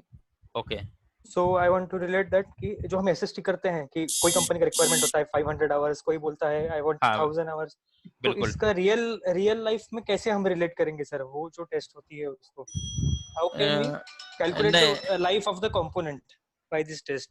नहीं, लाइफ ऑफ द कंपोनेंट से तो नहीं कर सकते सर। इसका रिलेशन जनरली क्या होता है, केमिकल रेजिस्टेंस से करते हैं। जैसे अगर एसएसटी हमारा मिनिमम 500 तो होना ही चाहिए, क्योंकि अगर मान लीजिए यहाँ से हमने कोई शिपमेंट हमारी पता नहीं है। हेलो जी जी बोलिए सर। जी, मतलब जैसे हमने मान लीजिए कंपोनेंट के ऊपर कोटिंग कर दिया और वो हमको पता नहीं है कि हमारा जो एंड यूजर है वो मतलब उसको आगे कभी एक्सपोर्ट कर रहा है, कैसे यूज होगा। बाई चांस हमने यहाँ से शिपमेंट चली गई हमारी और कोस्टल एरिया में सपोज वो आइटम कंपोनेंट अगर दिल्ली में लगना है तो एसएसटी कम से भी कम चल जाएगा, मगर अगर वो बॉम्बे में या कोस्टल एरिया में लगना है तो वहां पर due to humidity and salt content उसकी लाइफ कम हो जाती है। तो डायरेक्ट तो थंब रूल नहीं है, लेकिन ये माना गया है कि अगर 500 से 800 एसएसटी है उतना पास हो रहा है तो इसका मतलब उसकी लाइफ अच्छी है, केमिकल रेजिस्टेंस। ओके ओके, क्योंकि हम लोग ये करते रहते हैं सर हमेशा एसएसटी टेस्ट करना। we are working with very good OEMs, Cummins, Kirloskar, etc. Very good. So I wanted to relate to कि किसी का कम होता है ज्यादा होता है, लेकिन किसी का जरूरी नहीं है कि पोस्टल में रहेगा तो भी उसको ज्यादा चाहिए, या नहीं रहेगा तो भी उसको ज्यादा ही चाहिए रहता है सर, क्योंकि हमको पता ही नहीं। हाँ ये भी बात है, ये भी सही है, ये भी बात सही है। आप जैसे OEM में करते हैं तो आप एसएसटी के साथ साथ आदित्य जी आप एसएसटी के साथ ह्यूमिडिटी टेस्ट भी करते होंगे या यूवी टेस्टिंग, यूवी टेस्ट भी करते हैं। बिल्कुल, वो फिर और भी इंस्ट्रूमेंट हैं, यूवी रेजिस्टेंस है जी, वेदरोमीटर है, इस टाइप से और भी है काफी जो हमने यहाँ कवर नहीं किया। लेकिन नॉर्मली एसएसटी टेस्ट ही सब करते हैं और इम्पैक्ट बैंड और स्क्रैच टेस्ट ही करते हैं सर सब लोग, और ये एमई के कर लेते हैं सर बहुत। हां एमई के करते हैं क्यूरिंग के लिए। यस सर जी। सर एक प्रकाश थंकी जी का क्वेश्चन है, प्रकाश थंकी जी अपना क्वेश्चन ले। जी सर। हेलो। हाँ नमस्कार सर। प्रकाश जी बोलिए। बोलिए प्रकाश जी। हेलो। हाँ प्रकाश जी बताइए। हाँ सर प्रकाश जी, मेरा किस कंपनी से हैं? मैं sir yesterday I have given my introduction. I am from 20 microns. हाँ yes yes yes. सर मेरा क्वेश्चन ये है कि this particularly about as you said yesterday that we cannot do the double layer on powder coating, right? Finish will be not very good. Okay. So how it can be possible for this sublimation powder on the for getting the wood effect on metal powder coat? अच्छा, तो इससे basically क्या है, जो metal powder है उसपे ऊपर पहले स्मूथ फिनिश करना पड़ेगा। Okay. वो स्मूथ फिनिश ओवन में डाल के पहले क्योर करना है। देन ये एक्चुअली सर ने मना कर दिया था वो वीडियो दिखाने के लिए, क्योंकि जोतून का वीडियो था, वो किसी का कॉपीराइट हो सकता है, इसलिए सर ने मना किया। तो उसमें क्या रहता है कि फिल्म मतलब ऊपर से हम जो इंस्ट्रूमेंट होता है उसमें पाउडर डाल देते हैं और उस इंस्ट्रूमेंट को पूरा चलाते हैं, तो उसपे पाउडर फिजिकल बॉन्डिंग में मतलब किया जाता है और उसको लेके हमें फिर ओवन में रखना पड़ेगा, तब वो परमानेंट चिपकता है। हमारा जो क्वेश्चन था कि पाउडर के ऊपर पाउडर नहीं कर सकते हैं, वो गन से है सर। जैसे गन से एक बार हमने पाउडर कर लिया, मतलब कोटिंग 40 माइक्रोन कर लिया, अब हमें करना है उसके ऊपर 40 माइक्रोन और करना है, तो हम उस कोटेड पीस के ऊपर जब वो दोबारा पाउडर कोटिंग करेंगे तो उसकी फिनिश बहुत अच्छी नहीं आएगी। ओके। और सर तो फिर 2 times क्योर करके we can do it, right? नहीं, एक ही बार में आप कर सकते हैं 80-100 माइक्रोन तक एक ही सिंगल हो जाएगा। ओके। हाँ, लेकिन अगर कभी कहीं रिक्वायरमेंट होती है किसी कस्टमर की 200-300 माइक्रोन भी, तो हमें क्या करना पड़ेगा, वहां पे 100-150 माइक्रोन तक कोटिंग हो गया, जब वो पीस ओवन से निकलेगा गर्म कंडीशन में ही उसके ऊपर फिर से पाउडर की कोटिंग करनी पड़ेगी। So in that case with gun we can do? हाँ, with gun, yes. Okay. And sir, my second question is, you said that in initial slide you have shown some equations or formulations of the epoxy resins and its acid values and all, right? Ji. So there is one value 56100. So what is that value stand for? Actually that comes after calculation of acid value, the unit of acid value and a unit of epoxy equivalent weight, because there is some definition. Acid value is grams equivalent of KOH required to neutralize, ऐसा करके है ना। तो जो acid इसकी 56.1 equivalent weight होता है KOH का, तो 56.1 और प्लस जो कुछ फैक्टर आते हैं उनको मल्टीप्लाई करने के बाद वो 56-100 फैक्टर निकलता है। Okay, got it. Okay sir. Next question में ले रहा हूं। Sir One second. Yes, जी. And sir, my question is regarding one of person has asked one question that if the powder is like wasted, how can we reuse it, right? So my question is against that only. That if some kind of powder coating is done on metal, and after as the life of the powder coating is around 5 to 10 years, right? So after we wanted to do the next time coating, so that much powder is going to be waste, right? So the earlier one. Earlier one. So is there any research or advancement that we can use that powder again in some formulation and reuse it? No. देखिए, if powder is coated on the substrate and it has been cured, so the powder gets settled. This is because there is plastic and settling of the powder. Okay. So powder जब एक बार set हो गया है, उसको आप दोबारा से plastic मतलब उसको यूज नहीं कर सकते हैं. अच्छा. आपको जो आइटम है उसके ऊपर से पील ऑफ करना पड़ेगा वो पाउडर सारा, देन आप उस आइटम को रीकोट कर सकते हैं, लेकिन वो पील ऑफ किया वो पाउडर पेस्ट है, वो यूज नहीं हो सकता है. Okay. And sir, the fourth question is and last question is that is there only these 3 resins only used in powder coating? Is there any green resin which can be generated from the renewable sources and it can use as a powder coating raw material? Do you have any ideas about it? No, I have never heard that. Because epoxy and all that dusting is like carcinogenic in nature. So it's sometimes problematic while we do the what is green? What is green? What is green resin? I can't understand here. Green resin means which is less harm and origin is from the natural materials. Like what is chemically? What is chemical? It is. That's what I don't know because you people are in this field, so you people might know. No, when you told me, you can say okay, this is this chemical. What is the chemical nature? Okay. Then only we can understand. Yeah, this can be used or not. Otherwise, no, sir. Okay. I thought you have some advanced things in that. So no. The interest I have. Okay. Thank you. अगला question ले लेते हैं जरा, थोड़ा सा जल्दी करना पड़ेगा, थोड़ा सा क्वेश्चन जल्दी लेना पड़ेगा. अंकुर जी बोलिए. हाँ बताइए.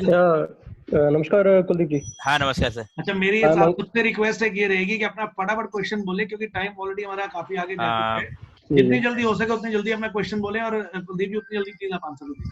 मैं आपको पेन से बोल रहा हूँ. मैं वही पूछना चाह रहा था application of powder coating on MDF board. MDF board okay. Yes वो डिस्कस नहीं हुआ, ये हो रहा है नहीं हो रहा है क्या? नहीं हो रहा है, एमडीएफ बोर्ड पे हो रहा है सर. हो रहा है इंडिया में हो रहा है. अगला क्वेश्चन मैं ले लेता हूँ राजेंद्र जायसवाल जी का. राजेंद्र जी बताएं सर. कुलदीप जी नमस्कार. नमस्कार सर. राजेंद्र जी बताएं. सर 2 क्वेश्चन है, एक कमर्शियल है एक एकेडमिक है. नहीं बोले कोशिश करेंगे हम. हाँ सर, इपॉक्सी में आपने हार्डनर की बात की है तो normally what is the hardener you are talking about here, like any idea of this chemistry? ये hardener actually this is combination of accelerated dicy imidazole and PDMA वो pyromellitic and dianhydride. Okay got it. Combination से आता है sir. Great. ये actually curing भी करता है और मैटिंग भी करता है. नहीं समझ गया. DICY एंड PD में. ओके जी. Thank you sir. जो नॉर्मली हम लोग लिक्विड में WFT चेक करते हैं, वेट फिल्म थिकनेस. हाँ सर. While you are doing powder coating, while spraying, how do you come to know that DFT मेरा इतना आएगा बाद में? नहीं ऐसा नहीं पता चलता है. ये केवल जो लेबर होती है उनको जो ट्रेनिंग देते हैं हम लोग, उसमें ये रहता है कि अगर हमारा वोल्टेज गन में हमने 60 to 70 किलो वोल्ट सेट किया हुआ है और गन और सबस्ट्रेट के बीच की दूरी आधा से 1 फुट है. ओके. तो अगर ये गन एक बार ऐसे ऊपर नीचे चलाएगा तो ऑलमोस्ट 25 माइक्रोन आ जाएगा. ओके. तो अच्छा, एक बार उसको ऐसा करके फिर इसको क्रॉस में करना पड़ता है तो ऑलमोस्ट 50 माइक्रोन आ जाएगा. There is no control beforehand. नहीं, there is no control. Okay. Thank you Kuldeep ji. Okay, thank you. Next question ले रहा हूँ गौरव जी का. गौरव जी बोले sir please. Sir Gaurav ji बताइए. सर मेरा क्वेश्चन थोड़ा सा एकेडमिक है, केमिस्ट्री रिलेटेड है. सो मैं जो आपसे थोड़ा डर लगता है, आपसे थोड़ा डर लगता है। अरे नहीं सर, एक्चुअली मैं अपना एक्सपीरियंस आपके संग वेरीफाई करता हूँ सर। अच्छी बात है। तो जो हम चार्जिंग एडिटिव्स यूज करते हैं, एक्सटर्नल चार्जिंग एडिटिव्स, उसके अंदर जहां तक मुझे मालूम है 4 केमिस्ट्री आती हैं। एक कैस्टर ऑयल डेरिवेटिव आता है, एक क्वाटरनरी अमोनियम सॉल्ट्स के डेरिवेटिव आते हैं जी, एक एमाइड वैक्स के कोपॉलीमर आते हैं जी, और एक फ्यूम मेटल ऑक्साइड्स होते हैं। ओके, तो ये चारों केमिस्ट्री में से कौन सी केमिस्ट्री सबसे अच्छी है चार्जिंग देने के लिए और क्यों है? देखिए, जो HCO की केमिस्ट्री हमने देखी थी उससे बेटर चाइना से आते हैं सर। उनके केमिकल नाम तो मतलब उसके कंपोनेंट तो नहीं पता है। अगर आप सब देखिए RC308 के नाम से होता है। RC308 जी, ये चाइना में सारे नंबर चार्ज एंड आंसर में 308 ही होते हैं। नहीं, ये 308 की तो केमिस्ट्री क्वाटरनरी अमोनियम सॉल्ट की है। अच्छा, तो HCO से इसकी बेटर होती है सर। अच्छा, और इससे बेटर फिर वो होती है जो एरोमा से आप लोग बेचते थे, एल्युमिनियम ऑक्साइड होता था, क्या मेटल ऑक्साइड्स, मेटल ऑक्साइड, उसकी बेस्ट है, उसकी बेस्ट है। मतलब वो क्योंकि लम्स फॉर्मेशन को भी थोड़ा सा रिड्यूस करता है और चार्जिंग भी देता है सर। और मेरा भी ऐसा ही एक्सपीरियंस था कि फ्यूम मेटल ऑक्साइड्स जो हैं उनकी सबसे अच्छी आती है। हाँ सर, तो जस्ट वेरिफिकेशन कर रहा था मैं आपसे।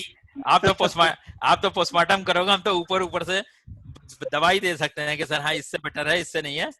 आप तो पोस्टमार्टम कर दोगे पूरा। और आपका क्वेश्चन सर कल वाला, अभी आपसे पहले कैंडिडेट थे, उनको आंसर हमने दिया था कि आपने कल B68 के कंपोनेंट पूछे थे ना जी, हमने अपना थोड़ा सा डाटा देखा, निकाला। हमने कहा सर कल फिर आएंगे। तो इसमें सर वो एक्सेलरेटेड डाइसी, इमिडाजोल या माइडाजोल और पीएमए या पीडीएमए की केमिस्ट्री, पीडीएमए बेटर है, पीडीएमए बेटर है। और इमिडाजोल वो B31 हो गया।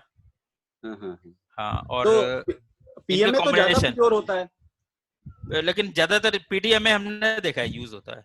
ओके, शायद मेरे ख्याल से कॉस्ट बेनिफिट रहता होगा पीडीएमए में, क्योंकि उसकी कॉस्टिंग सस्ती होती है। यही शायद रीजन होगा। जैसे क्वेश्चन लेना है। हाँ सर, अच्छा लीजिए। टाइम थोड़ा सा रनिंग हो रहा है। वरुण वर्मा हाईटेक से, बोलिए सर। गुरु जी, मैं माफी चाहूंगा गौरव जी, लास्ट क्वेश्चन लेना है, टाइम रन। हाँ वरुण, क्या हाल है भाई? सर बढ़िया बढ़िया। अच्छा, थोड़ा सा आपने ये जो एवरेज पार्टिकल साइज डिस्ट्रीब्यूशन की बात करी सर, उससे थोड़ा सा और एक थोड़ा सा ब्रीफ करिए। इसके क्या क्या कॉन्सिक्वेंसेस हैं अगर आप नहीं मेंटेन करते हैं, और क्या क्या एडवांटेजेस हैं? बिकॉज कुछ मेरा अपना पर्सनल एक्सपीरियंस है, कुछ मैन्युफैक्चरर्स क्या करते हैं, लो कॉस्ट के चलते they use blank picks which don't have a unique and average particle size distribution. So my request is at least you can guide us better what is the advantage of maintaining the particle size distribution. I will try my best.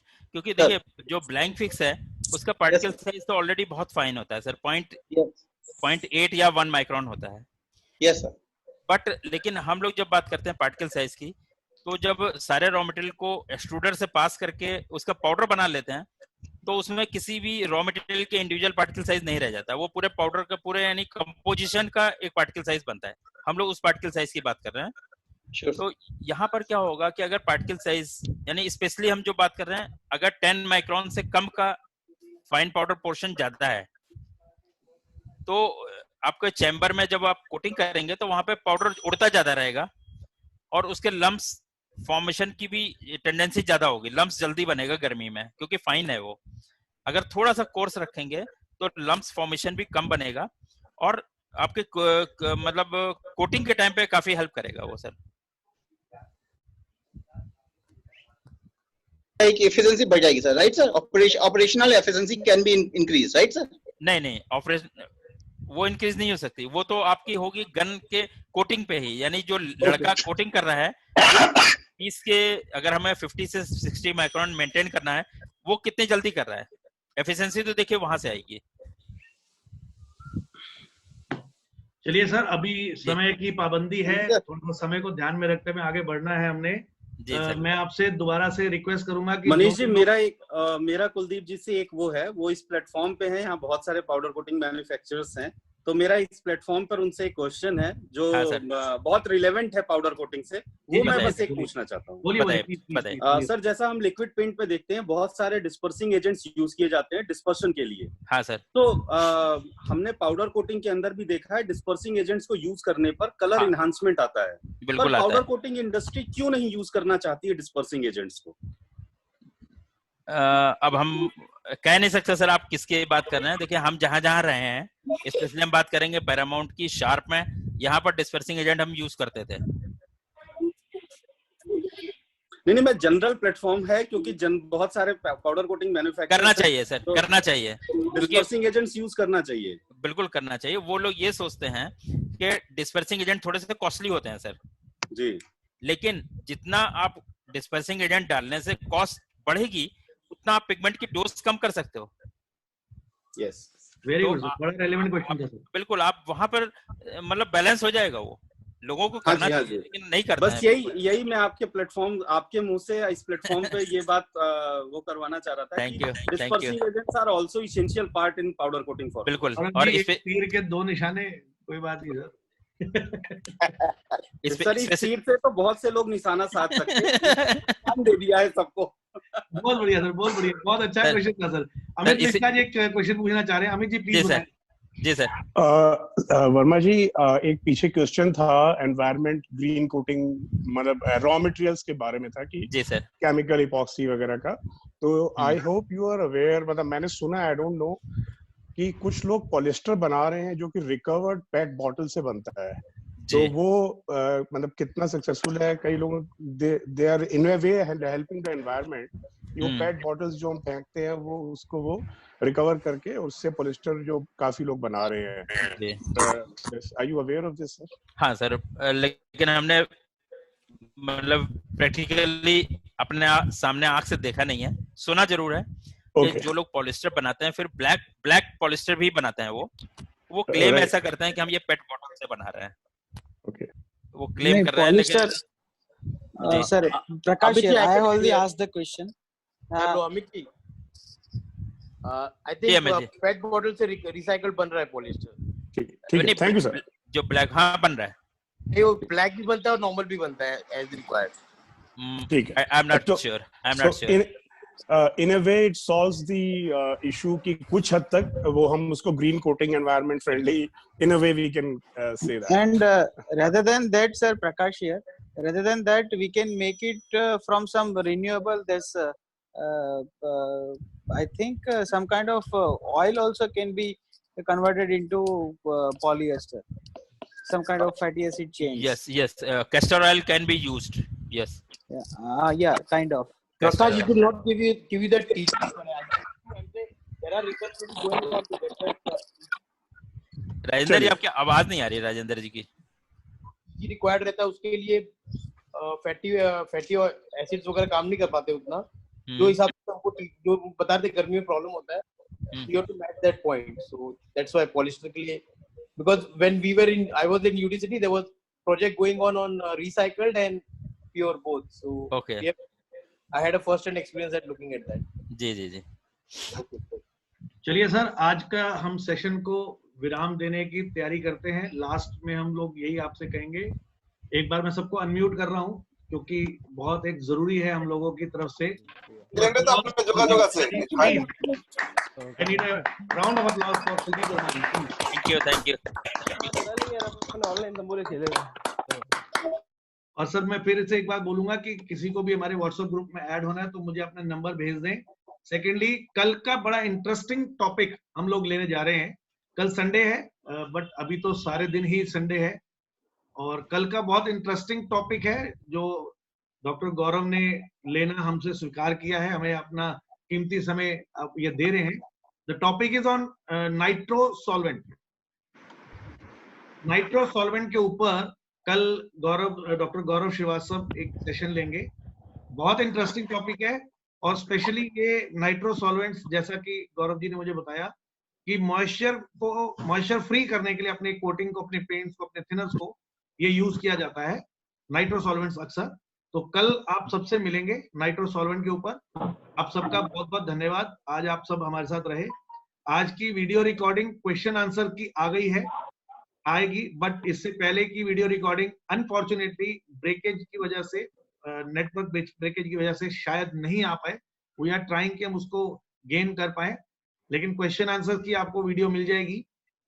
जो presentation है may be उसकी video available नहीं रहे, तो पहले से हाथ जोड़ के माफी चाह रहा हूँ आप सबसे, क्योंकि ये मेरी गलती नहीं है, टेक्निकल फॉल्ट हो गया वाईफाई और नेटवर्क की अनअवेलेबिलिटी के कारण।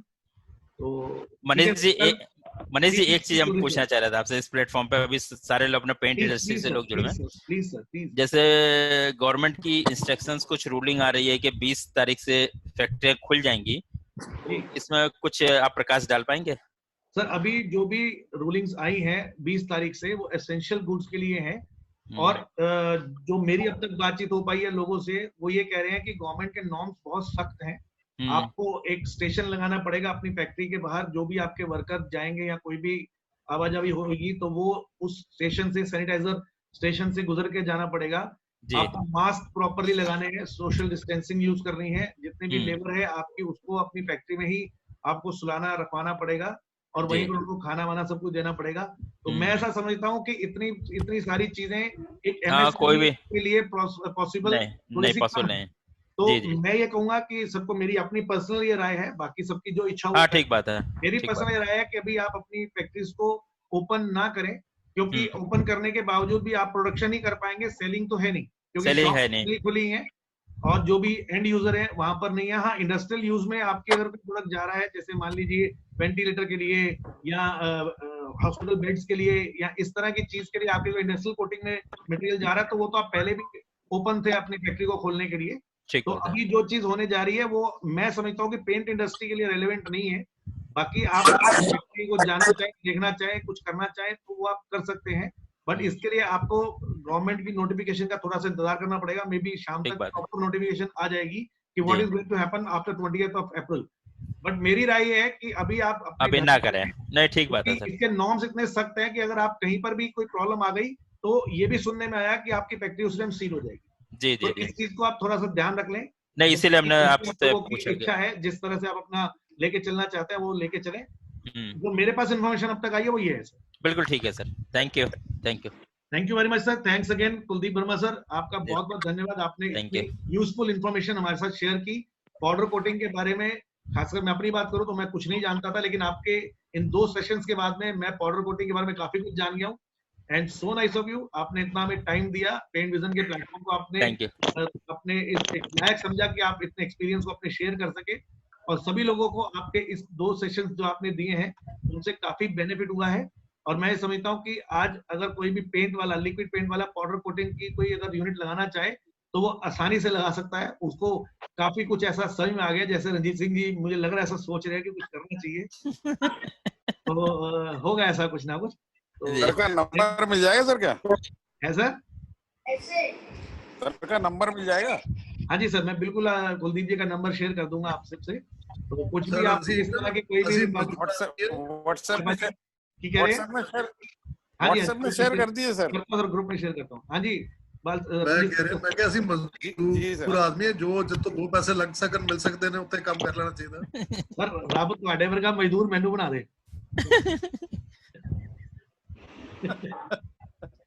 Okay sir, thank you very much. Thanks again. Thank you. फिर कहूंगा अपने हमारे व्हाट्सएप ग्रुप के साथ जुड़ने के लिए अपने नंबर्स मुझे व्हाट्सएप कर सकते हैं या चैट में भेज सकते हैं।